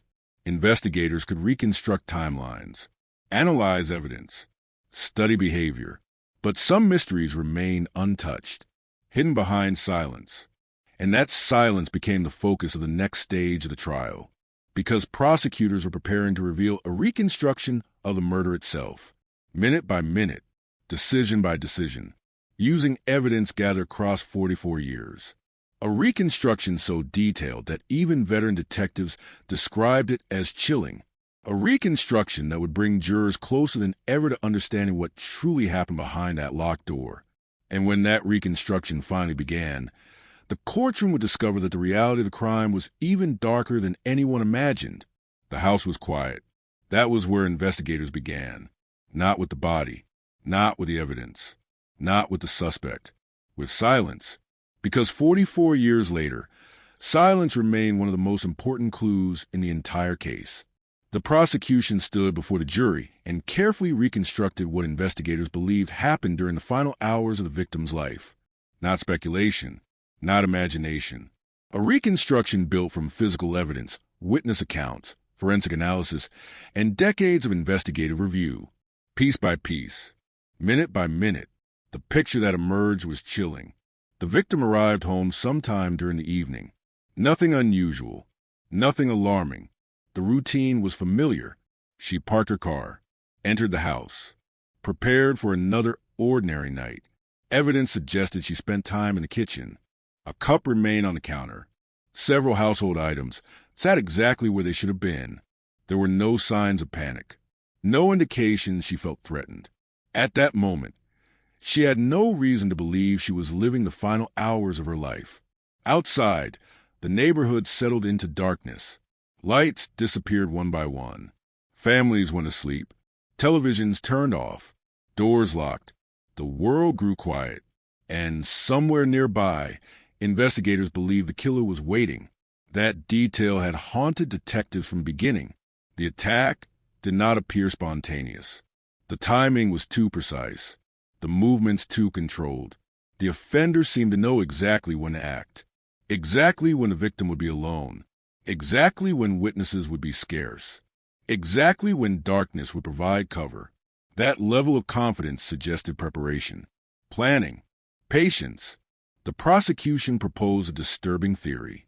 The killer had likely been watching, not necessarily that night alone, perhaps for days, perhaps longer, learning routines, studying habits, waiting for opportunity. The idea sent a visible chill through the courtroom, because surveillance leaves no bruises, no fingerprints, no obvious warning signs. A victim can be observed for weeks without ever realizing it. Then prosecutors moved to the most critical phase of the reconstruction, the entry. How did the killer get inside? That question had puzzled investigators for decades. There were no signs of forced entry, no shattered glass, no damilaks, no splintered frames. The house appeared almost untouched, which meant one of two possibilities. Either the victim opened the door willingly, or the killer entered through another method that left no visible trace. Neither explanation was comforting. If she opened the door voluntarily, she may have believed she was safe. She may have recognized the person standing outside, or at least received no threat. If the killer entered secretly, it suggested a level of planning even more disturbing. The evidence could not answer the question completely, but it narrowed the possibilities, and every possibility pointed toward intent. The reconstruction continued. Investigators believed the confrontation happened quickly, very quickly. The absence of extensive disruption suggested the victim had little time to react, little time to flee, little time to fight. That observation explained another mystery. Why nobody heard screaming? Why no neighbors reported chaos? The attack unfolded with terrifying efficiency. One moment, the house was normal. The next, everything changed. Forensic evidence indicated movement between rooms. Brief, purposeful. The killer appeared focused, not wandering, not searching. Focused. Again and again, investigators returned to that word. Focus. The crime scene revealed no signs of indecision. No confusion. No hesitation. Only action. Each detail reinforced the same conclusion. This was not a burglary. Not an accident. Not a crime interrupted by panic. The offender came for a reason. Then came one of the most emotional moments of the prosecution's presentation. They projected photographs of the home as it appeared that night. The images were ordinary, painfully ordinary. A chair, a hallway, a lamp, a kitchen counter, objects found in millions of homes. Yet those familiar scenes carried immense emotional power, because evil rarely announces itself. Sometimes it enters ordinary places, ordinary rooms, ordinary lives, and leaves devastation behind. The prosecution carefully walked jurors through the evidence left behind after the attack. Every item mattered. Every detail mattered. Not because any single clue solved the case, because together they formed a narrative, a silent narrative written by physical evidence. The evidence revealed a struggle, but not a prolonged one. A struggle measured in moments rather than minutes. Investigators believed the victim fought. Not enough to escape. Enough to leave traces. Tiny traces. Microscopic traces. The very traces that would one day identify the killer. That realization carried enormous weight. The evidence that solved the case existed from the very beginning. Hidden in plain sight. Waiting decades for science to catch up. As prosecutors described the final moments of the encounter, the courtroom grew increasingly still. No dramatic language was necessary. The facts spoke loudly enough. The victim's life ended inside the place she should have been safest, inside her own home. The sanctity of that fact never diminished, not after 44 years, not after thousands of headlines, not after endless legal proceedings. The violation remained profound. Then investigators addressed another mystery, the killer's departure. Evidence suggested he left calmly, not recklessly, not hurriedly, calmly. That observation deeply disturbed experienced detectives. Criminals acting impulsively often make mistakes. They panic, rush, leave evidence. This offender appeared composed, controlled, almost detached. The behavior suggested confidence, perhaps even experience. The possibility was impossible to ignore. Could this have been the offender's first violent act? Or merely the first one connected to him? The question lingered in the courtroom, unanswered, haunting, because some mysteries remained beyond the reach of evidence. The reconstruction moved forward. Witnesses described the following morning, the discovery, the shock, the realization that something unimaginable had happened during the night. Friends expected routine. Instead, they encountered tragedy. Police officers arriving at the scene had no idea they were stepping into a case that would define careers. No idea the investigation would outlive decades. No idea the evidence they collected would still matter nearly half a century later. Yet even during those first hours, some detectives sensed something unusual. The crime scene felt different. The absence of obvious motives troubled them. The apparent confidence of the offender troubled them. The silence troubled them. Everything seemed to point toward a killer who had entered with purpose and left with confidence. A dangerous combination. Then prosecutors introduced a visual timeline, a reconstruction of movements, probable actions, no in fact aligned against estimated events. The result was unsettling. The attack itself occupied only a tiny fraction of the timeline, minutes, perhaps even less. Yet those moments created consequences lasting 44 years. Entire lives changed because of actions measured in minutes. The victim's family, the investigators, the community, even future generations. The ripple effect spread outward endlessly. Then came one of the most dramatic moments of testimony. A forensic expert explained why the killer had remained unidentified for so long. The answer surprised many observers. It wasn't because evidence was weak. It wasn't because detectives failed. It was because the offender committed the crime during a unique period in history, a narrow window between old investigative methods and modern forensic science. Had the crime occurred decades earlier, different evidence might have been needed. Had it occurred decades later, the case might have been solved immediately. Instead, it existed in between, a perfect storm of circumstance.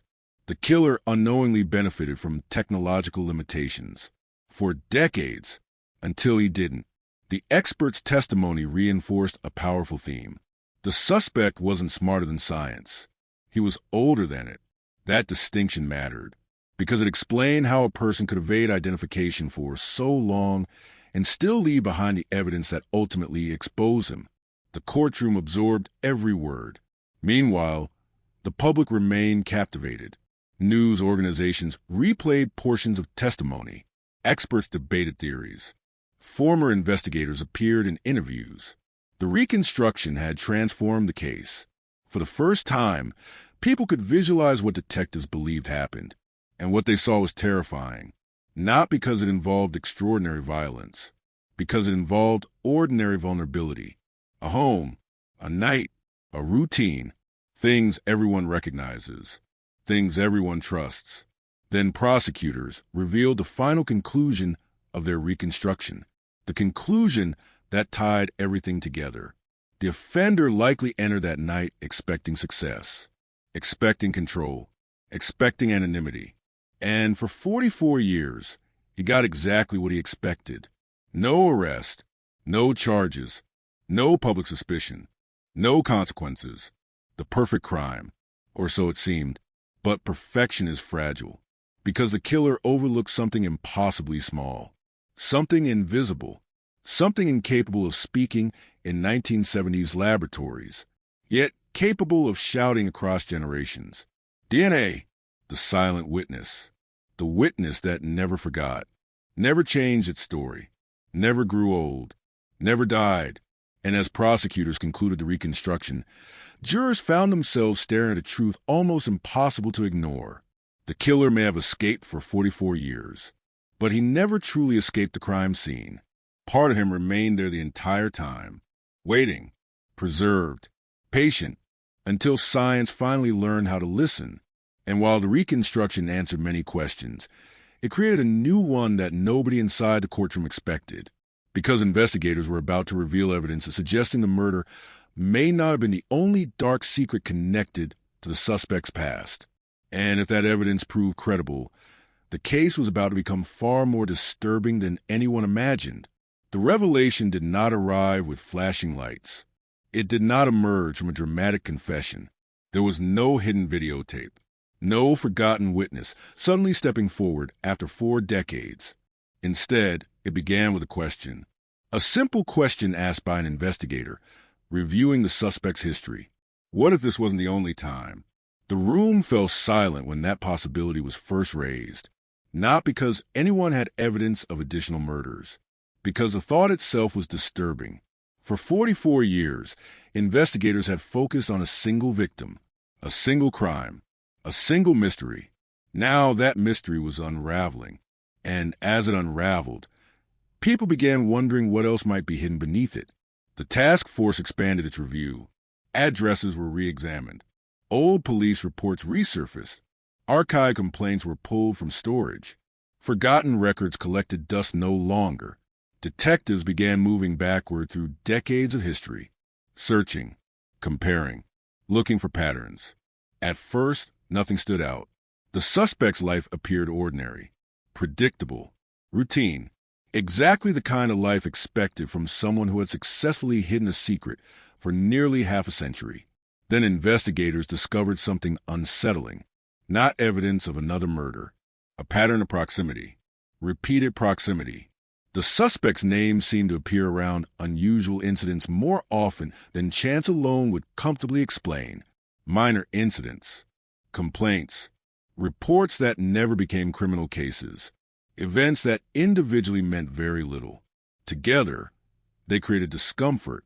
Investigators remained cautious. Patterns can deceive. Coincidences happen. Human beings naturally search for meaning, but the pattern persisted. Again and again, a woman reporting strange behavior, a neighborhood disturbance, an unexplained encounter. The suspect's name occasionally appeared somewhere nearby. Not enough for arrest, not enough for prosecution, enough to raise eyebrows, enough to generate questions. And questions were exactly what investigators now possessed. The public learned fragments of these discoveries through media leaks. The reaction was immediate. Speculation exploded. Some people became convinced investigators were uncovering a hidden predator. Others warned against exaggeration. The truth remained uncertain. But uncertainty has always fueled fascination, especially in cases like this. The possibility that the suspect carried additional secrets gripped public attention. Because if one crime remained hidden for 44 years, what else might remain hidden? Detectives understood the danger. They knew speculation could contaminate legitimate investigations. So they focused on facts. Patiently, methodically, one case at a time, one report at a time, one lead at a time. Then another strange detail emerged. Several individuals who knew the suspect decades earlier described something remarkably similar. A need for control, not violence. Control. The distinction mattered. Former acquaintances recalled subtle behaviors. The suspect liked routines, predictability, structure. Unexpected changes reportedly irritated him. Disruptions bothered him. Again, none of this proved criminal behavior. Millions of people display similar traits. Yet investigators couldn't ignore the overlap between those descriptions and what they believed occurred at the murder scene. A carefully planned attack, a controlled environment, a victim caught in circumstances seemingly selected by the offender. The psychological parallels were difficult to overlook. Then prosecutors received information from a retired law enforcement officer, information buried so deeply in history that many records no longer existed. The retired officer remembered a complaint filed years before the murder. Nothing major. No crime charged. No prosecution. No lasting consequences. Yet the memory lingered. According to the retired officer, the suspect had once attracted attention because of behavior that left several people uncomfortable. The details were vague. Time had eroded certainty. But one element stood out. The complaint involved unwanted attention directed toward a woman. The similarity to the prosecution's theory was impossible to ignore. Again, not proof, not evidence of homicide, but another thread connecting the same themes: observation, fixation, control. The task force added the information to an expanding timeline, a timeline that was becoming increasingly complex, increasingly troubling. Meanwhile, journalists intensified their investigations. Former classmates were interviewed. Old neighbors appeared on camera. Childhood acquaintances shared memories. Some described the suspect as quiet and withdrawn. Others remembered someone capable of charm when necessary. The contradictions fascinated audiences because both versions could be true, and often are. The most dangerous secrets frequently exist behind ordinary faces. Then came one of the most unexpected developments in the entire case. Investigators reviewing historical geographic data noticed something unusual. The suspect's movements over several decades overlap with multiple unsolved incidents involving suspicious circumstances. Not murders, not confirmed crimes. Incidents, events, mysteries. The overlap did not establish responsibility. It established opportunity. And opportunity matters, because criminal investigations often begin with opportunity. The findings triggered additional reviews. Cold case units became interested. Files were reopened. Evidence was re-examined. Names once forgotten returned to active discussion. Families who believed their cases would never receive attention suddenly found detectives knocking on doors, asking questions, requesting interviews, searching for connections. Hope resurfaced. And hope can be dangerous, because hope creates expectations. Expectations create disappointment. Investigators repeatedly emphasize caution. No conclusions have been reached. No additional crimes have been attributed to the suspect. But the possibility alone generated enormous attention. Inside the courtroom, prosecutors remained focused on the murder charge before them. Yet even there, whispers of broader questions lingered. Reporters discussed them during breaks. Observers debated them in hallways. Everyone sensed that the story might extend beyond the crime currently being prosecuted. Then another startling discovery emerged from the suspect's personal history, a collection of documents. Old, forgotten, stored away for decades. The contents themselves were not criminal, but they revealed something important. The suspect had spent years carefully preserving records of his own life, addresses, schedules, notes, personal details. The habit seemed ordinary until investigators realized what it suggested: organization, memory, attention to detail. Traits consistent with someone capable of maintaining secrets over long periods. Again, not proof, but another piece of a growing psychological portrait. As more information surfaced, experts began analyzing the broader significance of the case. Criminologists, behavioral specialists, former investigators. Many reached a similar conclusion. The case demonstrated how incomplete our understanding of individuals can be. A person may appear ordinary while carrying extraordinary secrets. Communities often assume danger looks obvious. Frequently, it does not. The suspect had allegedly navigated decades of normal life, while the murder remained unsolved. That fact alone challenged assumptions about criminal behavior. Then came testimony from a forensic psychologist, not about guilt, not about innocence, about concealment. The expert explained how some offenders compartmentalize, separating criminal behavior from public identity, building psychological walls between actions and appearances. The testimony captivated the courtroom. because it offered a possible explanation for the mystery that haunted everyone. How could someone allegedly commit murder and continue living normally? The answer, according to the expert, may be disturbingly simple. Human beings are capable of extraordinary self-deception. The courtroom listened carefully. Outside, public fascination deepened. Documentaries entered production. Publishers announced books. Journalists pursued exclusive interviews. The case was no longer merely a cold case solved through DNA. It had become a study of hidden lives, hidden motives, hidden histories, and still, investigators kept searching. Then another lead surfaced, one involving a woman who claimed she experienced an unsettling encounter with a suspect many years earlier. The encounter had never been reported. At the time, it seemed insignificant. Only after seeing his name in headlines did she reconsider the memory. Detectives interviewed her extensively. The account could not establish criminal conduct, yet portions aligned with behavioral patterns already being discussed. The information was added to the growing collection of observations surrounding the suspect's past.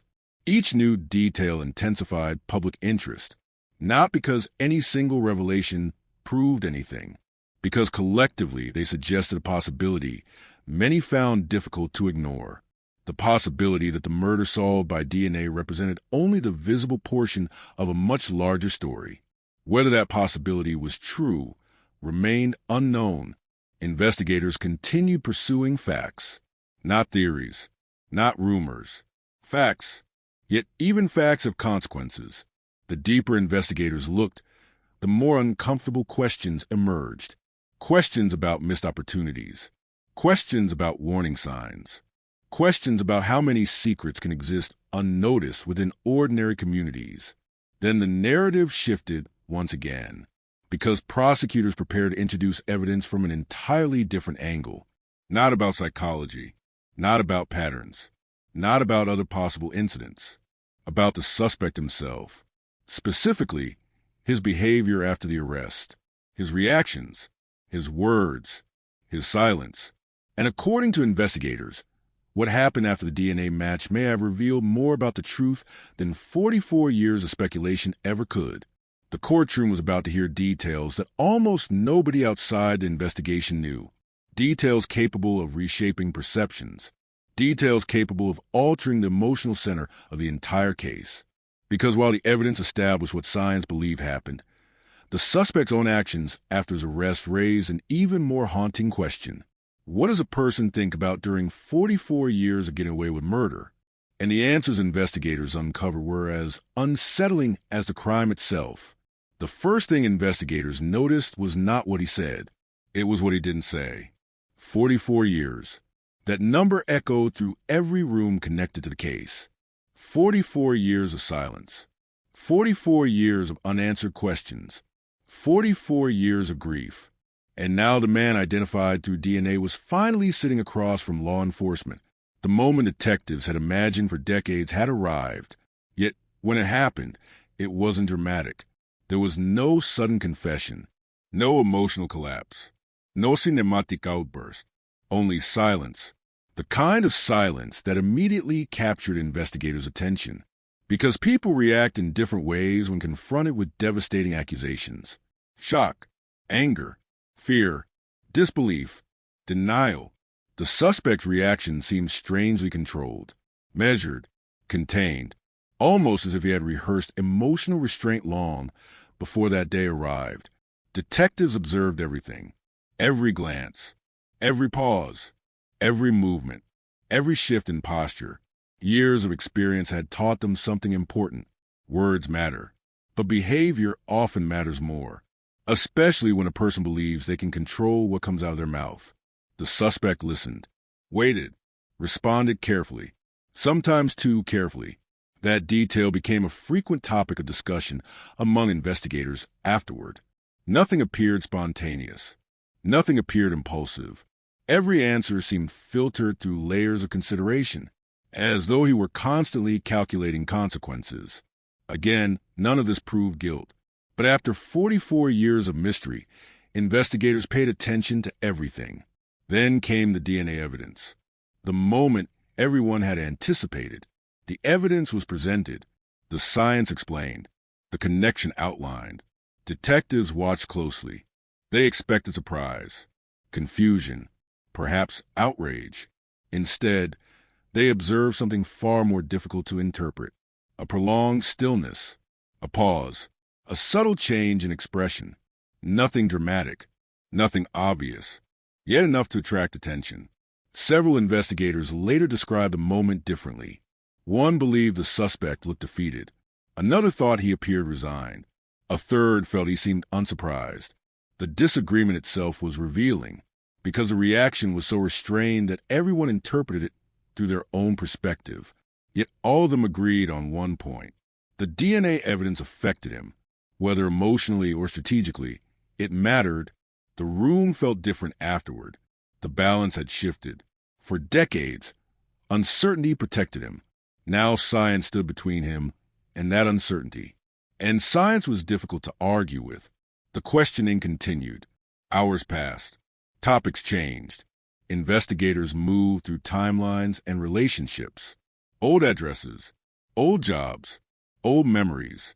Events buried beneath decades of ordinary life.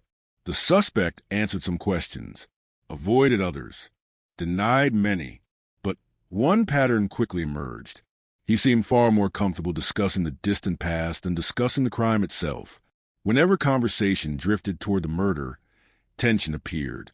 Subtle tension, tiny pauses, changes in breathing, momentary hesitations. The kinds of details ordinary people rarely notice. The kinds of details trained investigators never ignore. Behavioral specialists later reviewed portions of the interviews, not to determine guilt, to analyze communication patterns.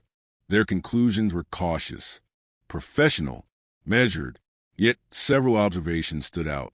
The suspect displayed remarkable emotional control, remarkable compartmentalization, an ability to separate uncomfortable topics from the emotional responses most people might expect.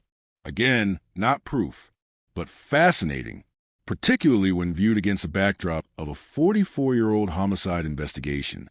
Then investigators noticed something else. The suspect rarely asked questions about the victim. That detail struck them immediately. People falsely accused of serious crimes often focus on the alleged victim. Who was she? What happened? Why am I being connected to this? The suspect showed comparatively little curiosity. Instead, much of his attention appeared directed toward the evidence, the process, the investigation, the DNA, as though he were trying to understand how the case had reached him rather than why it existed. That observation became significant within the task force because it aligned with a growing theory. Perhaps the greatest shock wasn't being accused. Perhaps the greatest shock was discovering that technology had finally caught up. The interviews became one of the most heavily analyzed aspects of the case. Every sentence reviewed, every recording examined, every inconsistency scrutinized. The public wanted answers. The media wanted answers. Most importantly, the victim's family wanted answers. But answers remained elusive because the suspect never provided what everyone sought. A confession. Without a confession, the mystery remained incomplete. The evidence identified him. The prosecution built its case. Yet the final piece, the direct explanation from the accused, never arrived. And absence creates fascination. People naturally attempt to fill empty spaces. The suspect's silence became one of those spaces. A void filled by speculation, analysis, debate. Then came one of the most controversial moments following the arrest. Reports emerged that the suspect made comments interpreted differently by different listeners. Some believed the remarks suggested awareness. Others believed they were meaningless.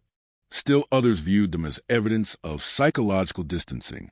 The ambiguity fueled endless discussion. Former investigators appeared on television analyzing individual phrases. Body language experts offered competing interpretations. Behavioral specialists debated significance. No consensus emerged. Yet the fascination never faded, because the public desperately wanted to understand what was happening inside the suspect's mind. A man who allegedly carried a secret for nearly half a century. A man whose life unfolded while a murder remained unsolved. A man who suddenly found himself facing evidence from another era. What was he thinking? The question haunted everyone. Then prosecutors introduced testimony about life after the arrest. The suspect's routine changed dramatically. Naturally, court appearances, legal meetings, media attention, public scrutiny. Yet investigators remained interested in something more specific. Adaptation. How quickly did he adapt? How easily did he adjust? Some observers described his behavior as surprisingly composed. Again, interpretations varied. Stress affects people differently. Age affects people differently. But the image that emerged was not one of chaos, not one of panic. Instead, observers frequently described someone attempting to maintain control. Control of emotions, control of information, control of perception. That word appeared repeatedly. Control, the same word investigators encountered while studying the crime scene. The same word witnesses use when discussing aspects of his personality. The same word behavioral experts identified when reviewing interview footage. Control, whether meaningful or coincidental. The repetition was difficult to ignore. Meanwhile, the victim's family experienced a vastly different emotional journey. For them, every hearing reopened decades of pain. Every courtroom appearance carried emotional weight. Every photograph, every testimony, every discussion of the murder. The contrast was striking. One side confronting accusations, the other confronting loss. The human cost of the crime became impossible to overlook. Then investigators revealed another surprising detail. Following the arrest, they reviewed decades of correspondence connected to the suspect. Letters, documents, personal records. Nothing resembling a confession emerged. No secret diary, no hidden admission, no dramatic revelation. Instead, investigators encountered something arguably more unsettling. Normalcy, page after page of ordinary life, routine concerns, daily activities, family matters, work matters, financial matters, a life that appeared entirely disconnected from the violence prosecutors alleged. The discovery reinforced one of the most disturbing aspects of the case: the separation between public identity and hidden history, the ability to move through society unnoticed, to participate in ordinary life while carrying extraordinary secrets. Then came testimony from a retired detective who had spent years pursuing the case. His words resonated throughout the courtroom. He explained that cold cases create unique psychological burdens, not only for families, for investigators. Unsolved cases linger. Questions linger. Victims linger. The detective described retiring without answers, living years believing the case might never be solved, then receiving news of the DNA breakthrough. His voice reportedly cracked while recounting the moment, because for investigators, justice delayed often feels like justice denied. Yet, somehow, this case survived. Evidence survived. Hope survived. Persistence survived. The testimony reminded everyone that the story wasn't solely about science. It was about people. People who refused to give up. Then the focus returned to the suspect. Specifically, to something investigators considered deeply revealing. Throughout the legal proceedings, he remained remarkably reluctant to discuss the victim directly.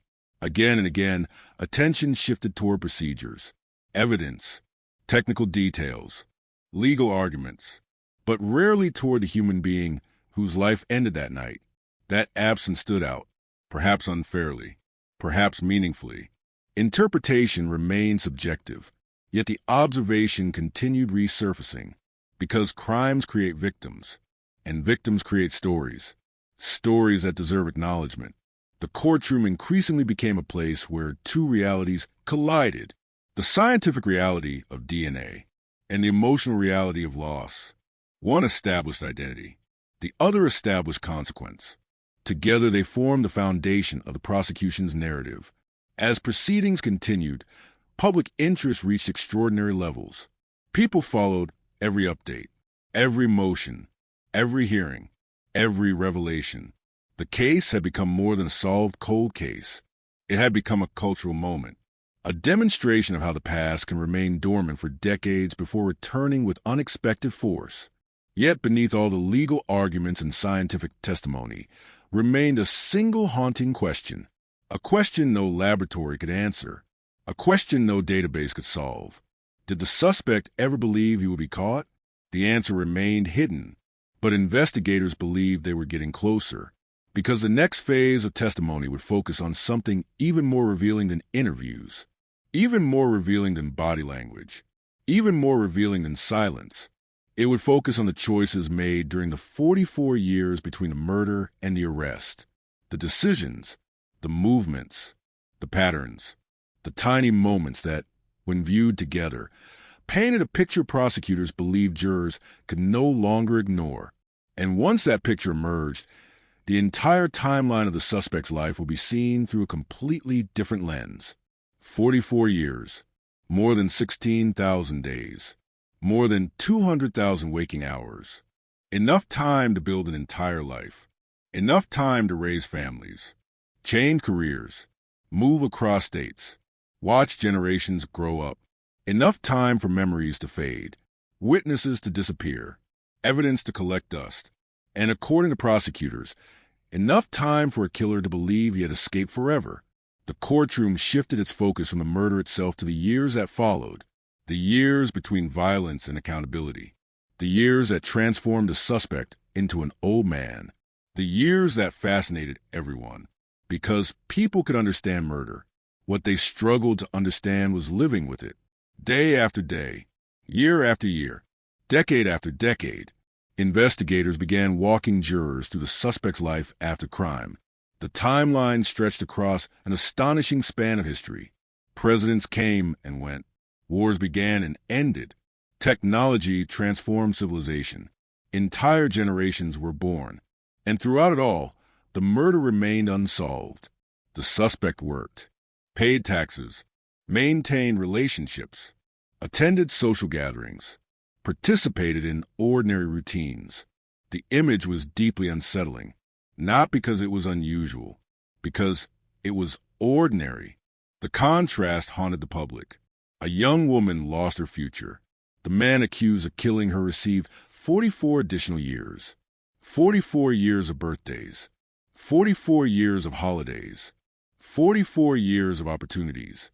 That imbalance became one of the emotional centers of the trial. Then prosecutors introduced a theory that immediately captured attention.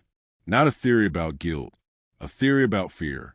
Specifically, whether the suspect spent those decades believing the crime would eventually catch up to him. No one could know for certain, but investigators found details they considered revealing. Moments, patterns, decisions that appeared insignificant until viewed through the lens of a cold case. The first involved technology. As DNA science advanced during the 1980s and 1990s, law enforcement agencies around the country began solving crimes previously considered impossible to crack. The headlines became impossible to ignore.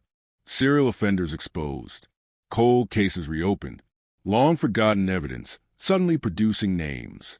The forensic revolution was unfolding in public view. Investigators wondered what the suspect thought as he watched it happen. Did he pay attention? Did he follow the news? Did he recognize the danger? Or did he convince himself his case was different? The answers remained unknown, yet the timing of certain decisions raised eyebrows. The prosecution carefully presented several examples, not dramatic examples, subtle ones, changes in behavior, shifts in routine, choices that appeared ordinary unless viewed alongside the evolution of forensic science. Again, none of it proved guilt, but it invited questions, and questions were powerful, particularly in a case already defined by mystery. Then came another fascinating detail. The suspect reportedly displayed a strong interest in crime stories, cold cases, investigations, forensic breakthroughs, at least according to some individuals who knew him. The revelation electrified public interest, because people immediately imagined the same possibility. What if he was watching? What if he followed every major breakthrough? What if he spent years observing the very science that would ultimately expose him? The image was chilling. A man reading headlines about DNA while unknowingly carrying DNA evidence linked to a murder. A man watching cold cases solved on television while believing his own remained buried. The irony was impossible to ignore. Then investigators revealed something even more striking. Several times throughout the decades, renewed attention briefly returned to the murder. Anniversaries, news articles, cold case reviews, public appeals for information. Each time, the case resurfaced. Each time, it faded again. The pattern repeated for years. The prosecution asked jurors to consider what those moments might have felt like. Imagine seeing your past suddenly appear in headlines. Imagine wondering whether this time investigators had discovered something. Imagine waiting for the knock on the door that never comes. Again, and again, and again. The psychological tension must have been extraordinary. If the prosecution's theory was correct, then came one of the most haunting observations made by investigators. The suspect never appeared completely distant himself from the region connected to the crime. Many people expected a killer to flee, disappear, start over somewhere else. Instead, he remained surprisingly close to the geography of his past. The decision puzzled experts. Some viewed it as confidence, others viewed it as normalcy. Still others believed it reflected the psychology of someone who no longer feared discovery. Whatever the explanation, the choice fascinated observers, because proximity carries risk. And yet the suspect apparently accepted that risk for decades.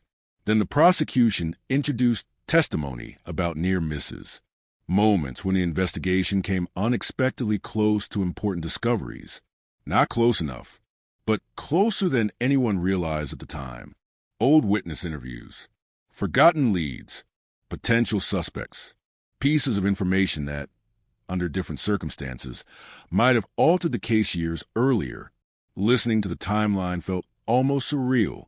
Again and again, fate seemed to intervene. A witness forgetting a detail, technology falling short, evidence lacking context.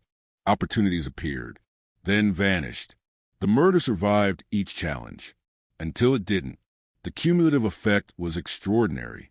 Jurors began seeing the 44-year gap not as a single span of time, but as a series of narrow escapes, one after another, one decade after another, one missed opportunity after another.